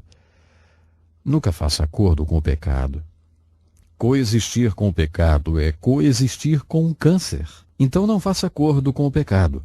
Isto é o que Moisés nos mostra quando olhamos para os princípios da libertação aqui no livro de Êxodo. Com isso, concluímos o nosso estudo de hoje. No nosso próximo encontro, eu continuarei a focalizar e a aplicar esses princípios da libertação que descobrimos no hostil diálogo entre Moisés e Faraó. Você encontrará, como eu tenho tido minha própria experiência pessoal, que estes princípios da libertação não são somente aplicados hoje, mas eles trabalham hoje como trabalharam por Moisés e os filhos de Israel há milhares de anos passados. Pense nisso e até o nosso próximo encontro. Bem-vindo para o programa Encontro com a Palavra. A Bíblia tem muito para dizer a você hoje, embora tenha ela sido escrita centenas de anos atrás. O propósito deste curso é estudarmos a Bíblia e aprendermos o que realmente ela diz, o que significa e como a aplicamos em nossas vidas. Nós estamos agora olhando para o livro de Êxodo e estudando os princípios da libertação que encontramos com a libertação do povo de Israel do Egito. Durante o conflito da Coreia, 7.190 homens americanos foram aprisionados pelos comunistas chineses e doutrinados. Antes da intervenção da China na Guerra da Coreia, todos os americanos feitos prisioneiros da Coreia foram executados. Os homens que os chineses capturaram esperaram o mesmo destino. Mas ao invés disto, eles foram cumprimentados com um sorriso, com um aperto de mão e com cigarros. Foi dito a estes prisioneiros que não se sentissem como prisioneiros, mas como estudantes. Eles foram doutrinados com a ideologia comunista por um período de 2 anos. Um terço desses homens fizeram um trato com o inimigo e converteram-se ao comunismo. Um homem de nome Eugene Kincaid foi comissionado pelo Departamento do Exército para escrever sobre isso. O livro se chama Em Toda Guerra Menos Um. Como resultado do que aconteceu aos prisioneiros de guerra da Coreia, o presidente dos Estados Unidos da América naquela época, Dwight Eisenhower, reescreveu o Código de Conduta de todos os servidores públicos.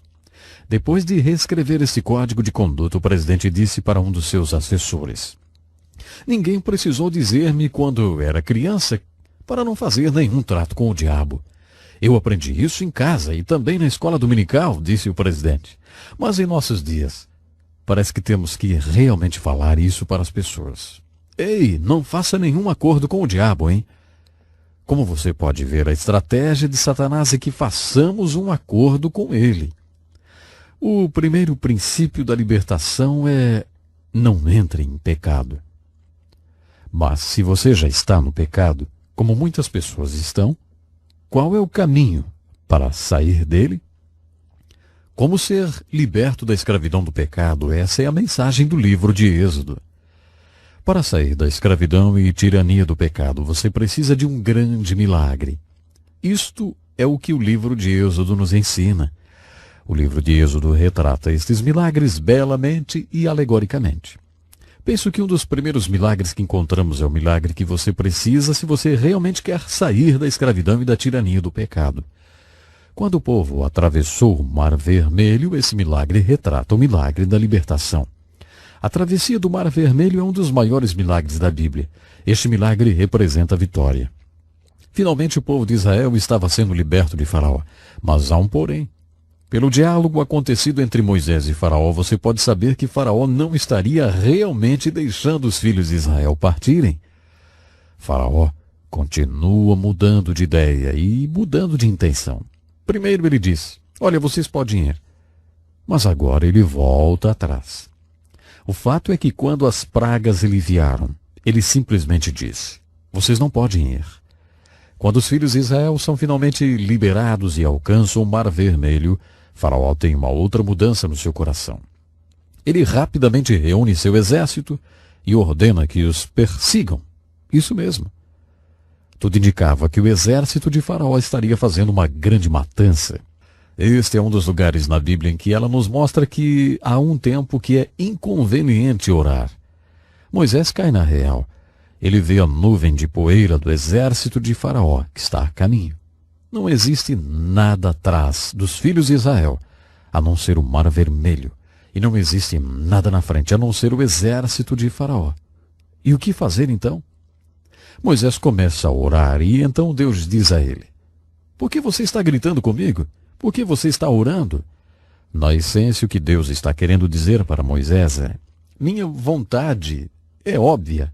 Esse não é o tempo para se ter uma reunião de oração.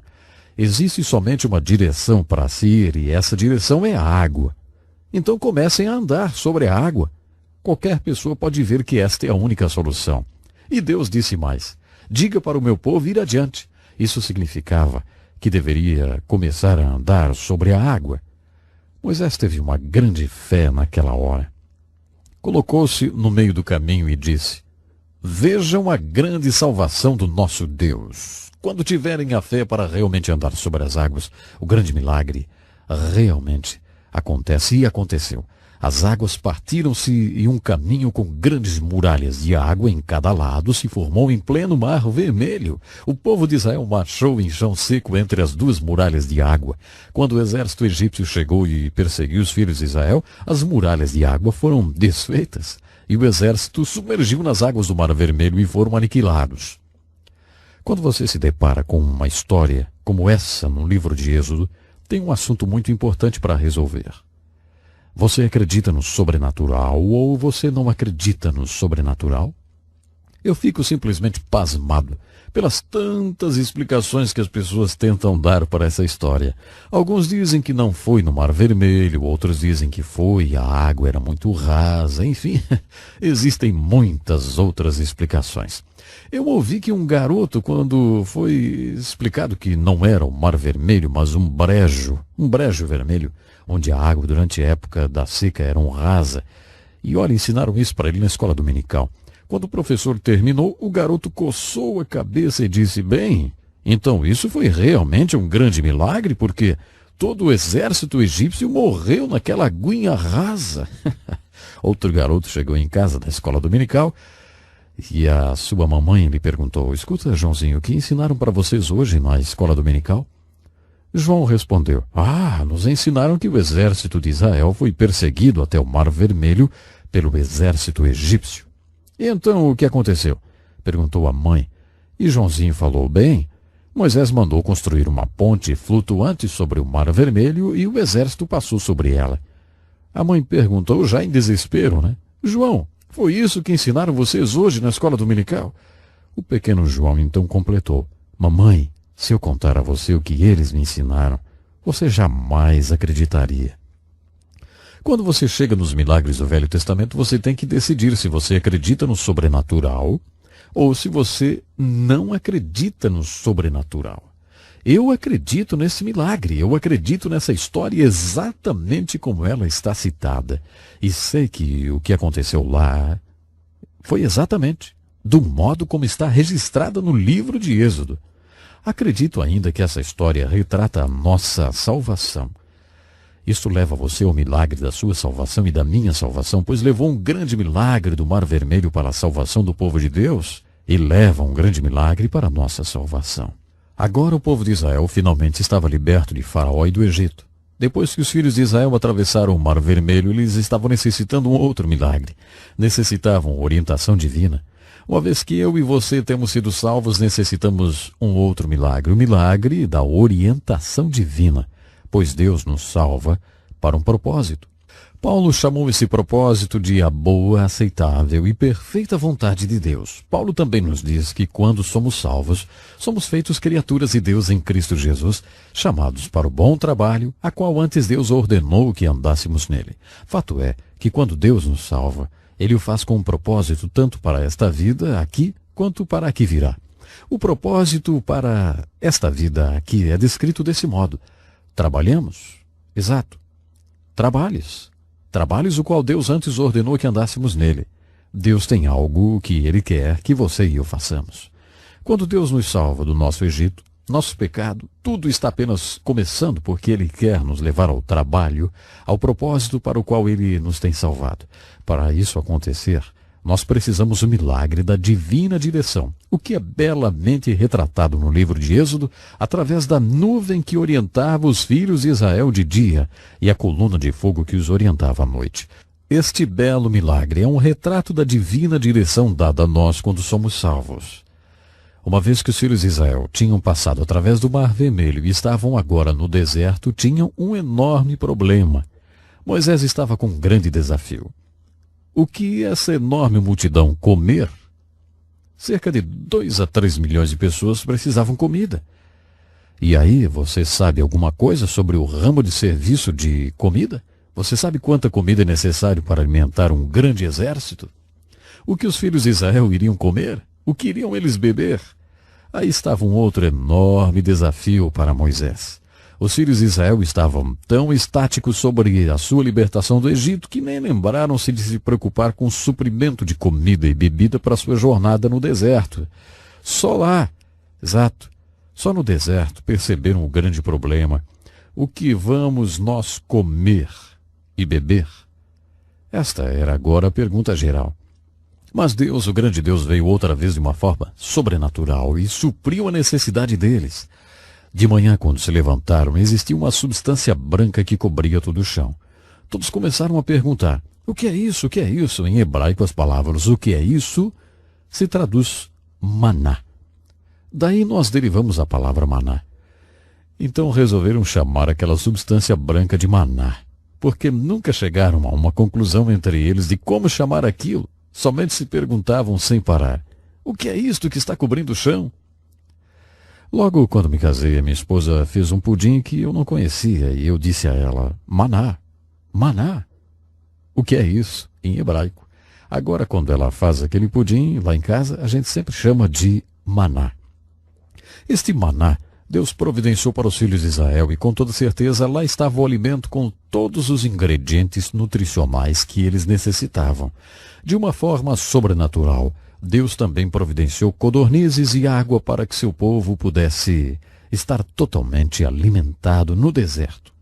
A provisão sobrenatural de Deus para as necessidades dos seus filhos retrata para nós outro milagre que nós precisamos. Isso nos leva além do milagre da salvação. O milagre de sermos guiados no deserto por Deus e o milagre de cada dia ter nossas necessidades supridas. Não se engane, existe um único milagre que pode nos salvar. E este milagre é retratado no cordeiro utilizado pelos filhos de Israel e sua comemoração na Páscoa, o qual representa fielmente Jesus, o Cordeiro de Deus, morrendo na cruz pelos pecados do mundo em geral e, claro, pelos nossos pecados, exatamente pelos seus e pelos meus pecados. Minha oração é que enquanto você está lendo o livro de Êxodo, você possa ver o milagre que levou a salvação para os israelitas e que você veja também o milagre que pode nos salvar. Portanto, pense nisso e até o nosso próximo programa. Bem-vindo para mais um programa Encontro com a Palavra. Esse programa é uma pesquisa de toda a Bíblia, livro por livro. Estamos estudando o livro de Êxodo e é nele que encontramos os 10 mandamentos. E em nosso estudo hoje eu gostaria de compartilhar com você algo que o apóstolo Paulo chama de o espírito da lei. Portanto, quero focalizar especialmente no estudo de hoje o espírito dos 10 mandamentos. Como continuamos a nossa pesquisa no Antigo Testamento, no livro de Êxodo, nós temos focalizado o desenvolvimento do povo hebreu. Primeiro observamos o problema que o povo de Israel teve e depois focalizamos o profeta que libertou-os desse problema. Também observamos a manifestação do grande poder de Deus no livro de Êxodo.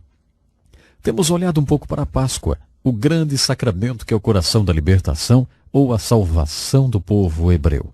Na sessão de hoje, eu gostaria de olhar com você para a profecia que encontramos nesse livro.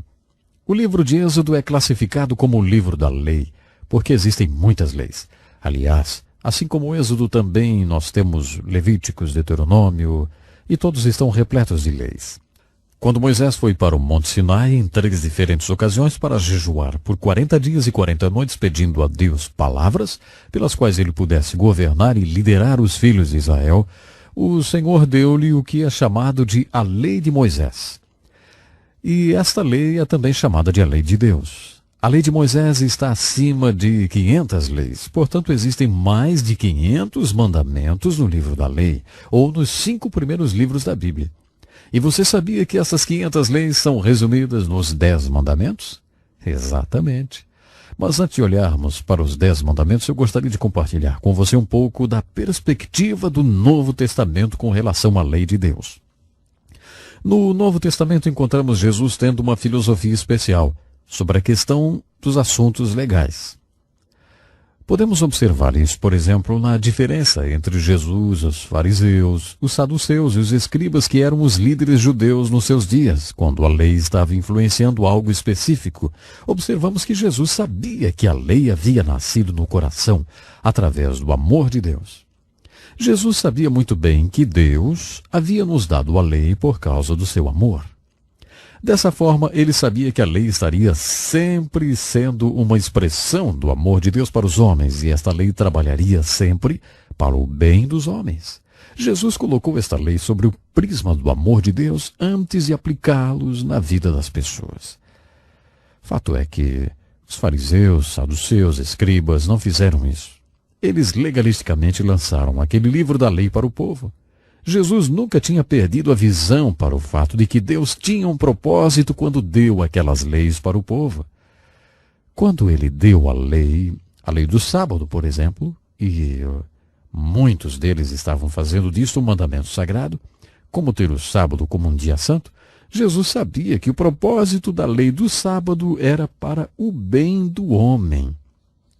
Então, deliberadamente, Jesus quebrou aquela lei. Quebrou para chamar a atenção dos líderes religiosos para o fato de que aquela lei, de modo que estava sendo observado, tinha sido feita pelo homem. Se você não fizer assim como Jesus fez, você pode devastar vidas de pessoas, lançando legalisticamente a Bíblia Sagrada a eles. A Bíblia não pode jamais ser usada por esse caminho. O apóstolo Paulo descreveu essa mesma coisa quando ele disse na segunda carta aos Coríntios, capítulo 3, verso 6, que a letra da lei mata, mas o Espírito vivifica. A letra da lei, sendo lançada de uma forma legalista para a vida das pessoas, esta pode matar. Mas o Espírito da lei pode dar vida. Eu gostaria agora de caminhar para os 10 mandamentos muito rapidamente. Esses 10 mandamentos resumem centenas de mandamentos. Então, se nós considerarmos o espírito desses 10 mandamentos, estaremos conseguindo, sim, o espírito de centenas de mandamentos. Os 10 mandamentos, como você deve saber, são as 2 tábuas da lei. Em uma tábua estavam 4 mandamentos. Aqueles 4 mandamentos são sobre o nosso relacionamento com Deus. Podemos chamar isso de relacionamento vertical da vida, que é sempre o primeiro. Então, na primeira tábua estavam os 4 primeiros mandamentos que governam nosso relacionamento com Deus. Não terás outros deuses diante de mim. Não farás para ti imagem de escultura. Não tomarás o nome do Senhor teu Deus em vão, e lembra-te do dia do sábado, para o santificar. Estes 4 mandamentos são o nosso relacionamento vertical, ou o nosso relacionamento com Deus. A segunda tábua contém 6 mandamentos, e estes são os mandamentos que devem reger o nosso relacionamento com as pessoas. Chamamos esses 6 mandamentos de os mandamentos horizontais, porque eles governam o relacionamento horizontal do homem. Mais tarde, Jesus resumiu todos os mandamentos em Mateus, capítulo 22, verso 35 a 40, quando um advogado inteligente perguntou-lhe: Mestre, de todas aquelas leis de Moisés, qual é a maior? E Jesus disse: Amar a Deus com todo o teu entendimento e amar ao próximo como a ti mesmo. Quando Jesus disse isto, ele resumiu todos os mandamentos e as 2 tábuas da lei.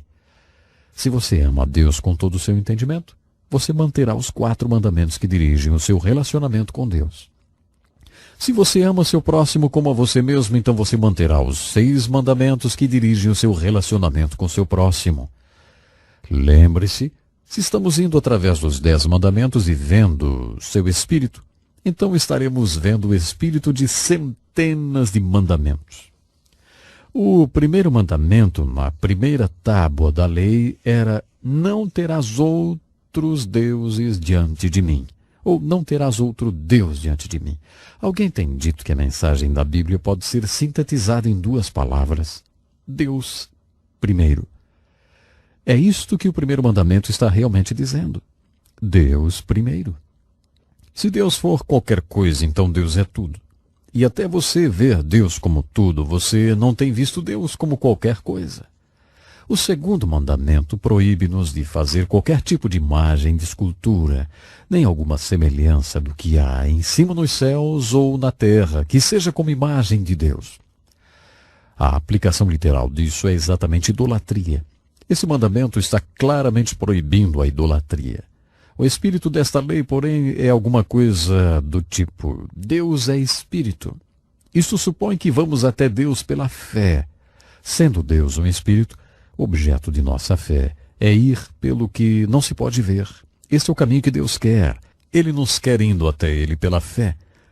Por isso, se tentarmos fazer alguma coisa material e dissermos que isto representa Deus, estaremos negando o fato de que Deus é espírito.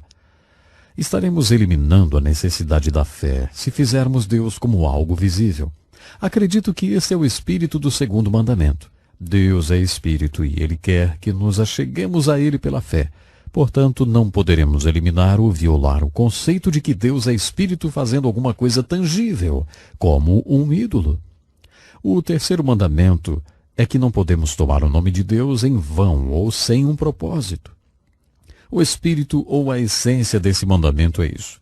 Nenhuma vez você falará o nome de Deus em vão, especialmente quando o adorar. Isso não aplicando como profanação, embora possa se aplicar. Então, quando você falar o nome de Deus, até na adoração, deverá lembrar que Deus é um Deus de propósito e ordem. O propósito e ordem de Deus é tão grande que Ele não quer que você fale seu nome sem atenção ou sem propósito. Quando viemos para a segunda tábua da lei e chegamos para os mandamentos que fazem o nosso relacionamento horizontal ou o nosso relacionamento com as pessoas em nossa vida, o primeiro, é claro, se aplica aos nossos pais. No curso normal das coisas, essas são as primeiras pessoas que você vai se relacionar. Então o mandamento é bem claro: honra teu pai e a tua mãe. É interessante como na cultura judaica ainda se observa este mandamento e os benefícios são inúmeros. A cultura chinesa, pelo menos no passado, teve grande benefício por observar esse princípio. Os chineses ensinaram seus filhos a não somente respeitar seus pais, mas a venerá-los. Havia a adoração dos antepassados, mas parte desta adoração era aquela que os filhos já tinham feito antes de os pais entrarem para outra dimensão. Eles realmente respeitavam a idade e a sabedoria produzida por aquela idade. E isso produziu um tremendo benefício social para a cultura chinesa, ao ponto de ainda hoje eles não terem um tribunal juvenil comparado com outras culturas. Este mandamento tem uma promessa: se você honrar o seu pai e sua mãe, seus dias serão longos na face da terra.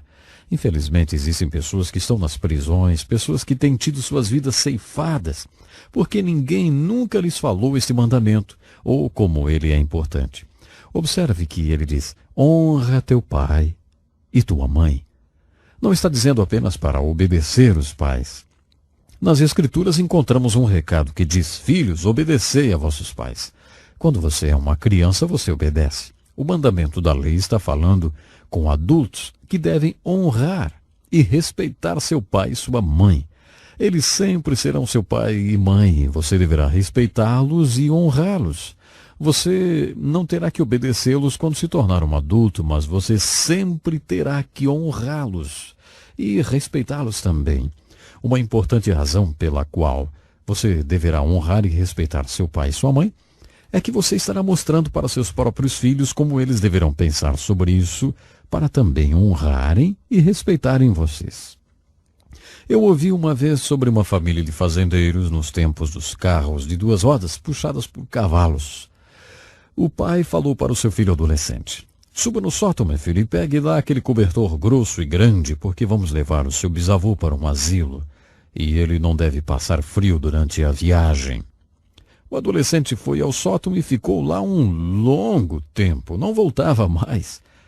Quando ele voltou, o pai perguntou: escuta, por que é que você demorou tanto para voltar do sótão? O garoto respondeu: ah, pai, eu estava cortando o cobertor pela metade. E o pai perguntou: mas por que é que você fez isso? Por que cortou o cobertor pela metade? O garoto então disse: Eu vou guardar a outra metade para usar para lhe cobrir quando eu lhe levar para o asilo dos velhos também. Eu não quero que você passe frio. Sabe, há muitos e muitos modos que esse mandamento beneficia quem o obedece. Honra teu pai e tua mãe. Bom, o nosso tempo já se foi. No nosso próximo estudo olharemos para os últimos 5 dos 10 mandamentos que resumem centenas de mandamentos encontrados no livro da lei, o qual Jesus disse que pode ser resumido em 2. Qual é? Vocês devem amar a Deus acima de qualquer coisa e amar o seu próximo como a si mesmo. Bom, até o nosso próximo programa.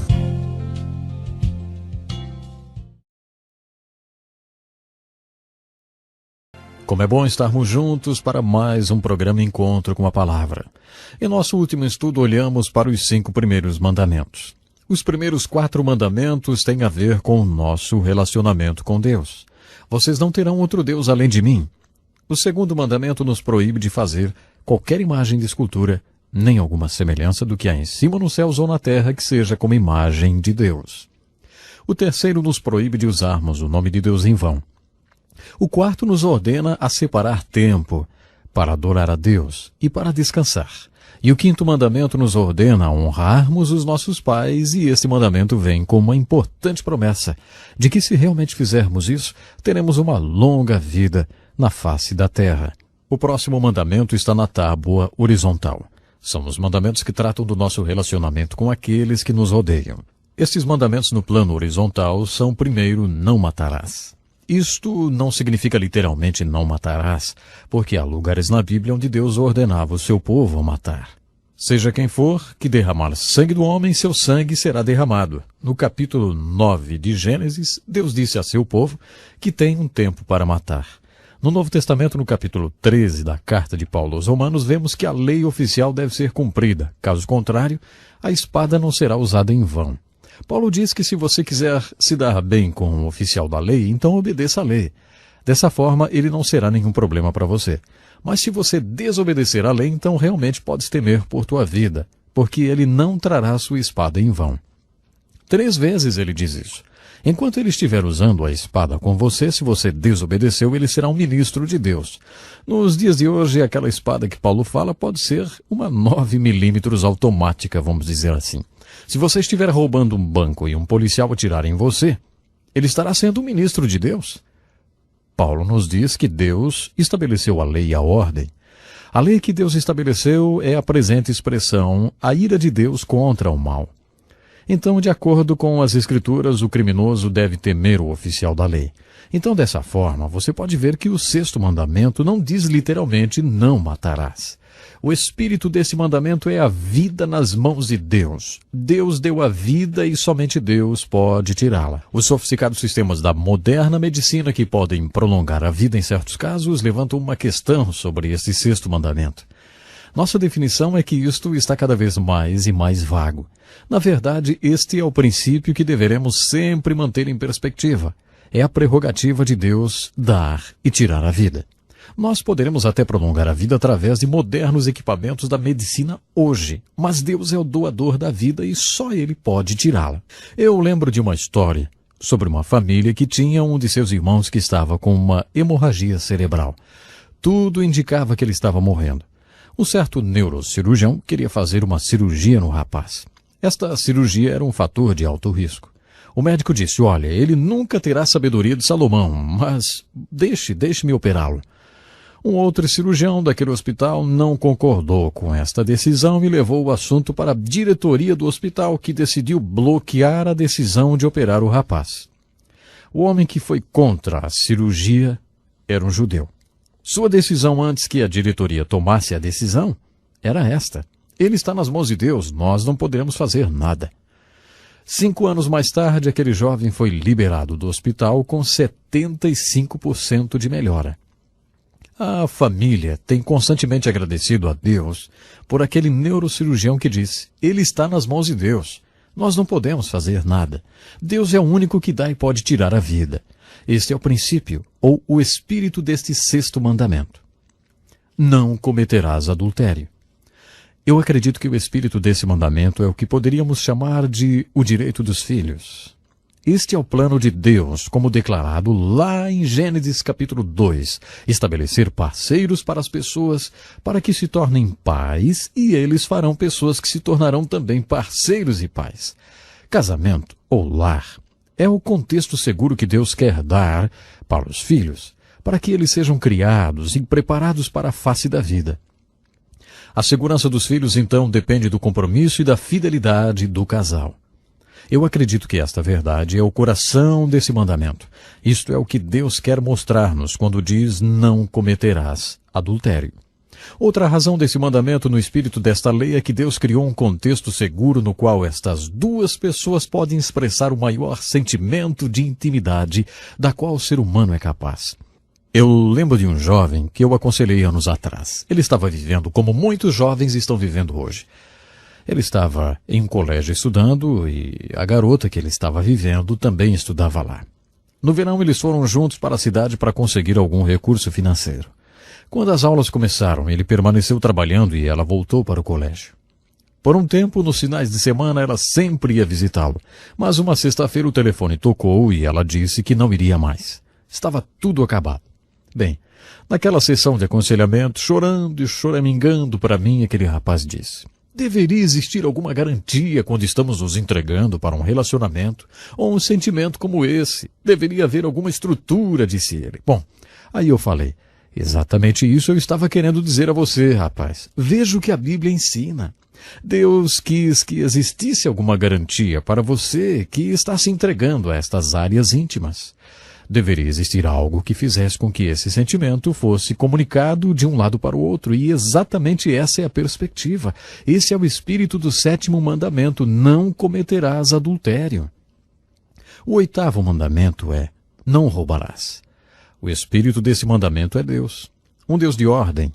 Baseado na graça do Senhor e no nosso semear e colher, acumulamos certos ativos na nossa vida. Lembre de Abraão. Ele disse que não levaria sequer um sapato da cidade que ele conquistou. O que ele queria era resgatar o seu sobrinho Ló. Ló tinha sido feito prisioneiro e Abraão o trouxe de volta. Abraão recusou qualquer espólio de sua conquista para que nenhum homem viesse dizer: Abraão se tornou rico com o que não era dele, hein? Abraão acreditava que Deus tinha provado a ele já há muito tempo que ele é o Deus de todas as riquezas, e na graça de Deus ele semearia e colheria. Quando você rouba, você viola a ordem de Deus. O próximo mandamento é: não dirás falso testemunho. Este é um mandamento que eu acredito não o temos observado como deveríamos. Muitas pessoas têm dito: não é permitido que conte uma grande mentira, mas uma pequena mentira, isso está tudo bem. Dessa forma temos grandes mentiras e pequenas mentiras. Mas este mandamento não está dizendo nada sobre mentiras. Se olharmos com muita atenção, vamos ver que o que ele está se referindo é unicamente sobre falso testemunho. Um dos caminhos para se mentir é dizer a verdade fora do contexto ou dizer somente parte da verdade. Manipular a verdade é um dos caminhos para se mentir. Pessoas na mídia são espertos em fazer isso, né? Pessoas se tornam espertas nisso quando querem destruir alguém outro. Eles podem fazer isso dizendo parte da verdade em um tempo particular ou num particular contexto. Anos atrás, um jovem estudante que era também um pastor de jovens olhou no espelho retrovisor do seu carro e percebeu que um veículo da polícia tinha estado lhe seguindo por uns 9 quilômetros. Primeiro, ele não tinha percebido que era um carro da polícia, por ele não ser identificado como tal. Era meio-dia de um sábado e o jovem pastor pensou que aquela sirene era um apito do meio-dia de uma fábrica a qual ele estava passando naquele momento. Quando a polícia finalmente o pegou, ele pensou que estaria sendo levado para a cadeia. Com ele no carro estavam outros jovens que estavam voltando de um acampamento de jovens. O policial pegou a carteira de motorista do rapaz e foi para trás do carro para inspecioná-la. Pelo espelho retrovisor, o jovem pastor pôde ver o policial coçando a cabeça enquanto lia as observações da carteira. Finalmente, o policial veio até ele e disse: Olha, você tem que admitir que estava em alta velocidade, mas eu não vou fazer nada a você porque eu conheço seu pai, hein?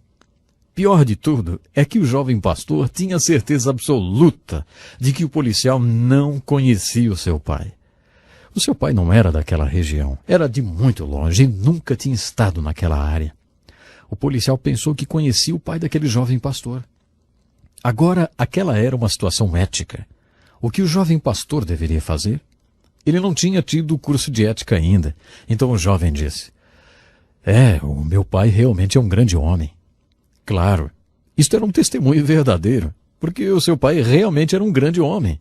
Mas, como pensar sobre isso depois? Onde estava realmente envolvida a ética? Nesse caso, ele percebeu através daquela situação que você pode violar esse mandamento não dizendo nada. Ele pôde violar esse mandamento dizendo um testemunho verdadeiro, mas violou. Eu não sei o que você faria nesta situação. Acredito que isso serviu para aquele jovem pastor aprender alguma coisa e hoje ele faria diferente. Mas observe atentamente o que este mandamento diz. Não dirás falso testemunho. Não importa se você sabe fazer isso de uma forma muito hábil. Se você der uma falsa impressão de algo, você tem violado o 9º mandamento. Este é o espírito do 9º mandamento. E o último mandamento é: não cobiçarás. O espírito desse mandamento é como o espírito do 8º mandamento: não roubarás. Deus tem um testamento do que nós temos. A esposa que temos, a família que temos, a casa que temos, a posição que temos e o nosso lugar na vida. Deus tem um testamento sobre todas estas coisas. De acordo com as Escrituras, nós não devemos comparar nós mesmos com os outros. Somos todos indivíduos únicos. Quando Deus fez você e quando Ele me fez, Ele jogou fora o padrão ou modelo. Ele não quer que sejamos como ninguém outro. Ele não quer que outro seja como nós. Então, se isto é verdade, nós não poderemos comparar nós mesmos com os outros e nem desejar ou invejar o que os outros possuem. Lembre, a alegoria da salvação no livro de Êxodo é algo muito interessante. Este livro nos mostra o caminho para fora dos nossos pecados. Êxodo nos mostra como ser salvos. Este livro nos mostra como Deus quer que vivamos uma vez que fomos salvos. É exatamente por isso que Deus nos deu tantas leis no livro de Êxodo. E então, finalmente, Deus mostra-nos no livro de Êxodo como um santo Deus quer ser adorado por aqueles que Ele tem salvado. Eu oro para que, como temos pesquisado o livro de Êxodo, vocês possam entender, primeiro de tudo, salvação e libertação. E então que você possa experimentar também salvação e libertação da escravidão do pecado. E então eu creio que pela pesquisa no livro de Êxodo você entenderá algo que envolve em ser um libertador, ou um instrumento através do qual alguém outro também poderá ser liberto, ou salvo da escravidão do pecado. Acredito que é exatamente isso que o livro de Êxodo é. É verdade, o nosso tempo é muito precioso e passou rápido. Se você quer saber mais sobre como ser liberto do poder do pecado, nos escreva. Nós temos algumas literaturas que vão lhe ajudar. Bom, eu gostaria muito de ter você no nosso próximo programa. Até lá então.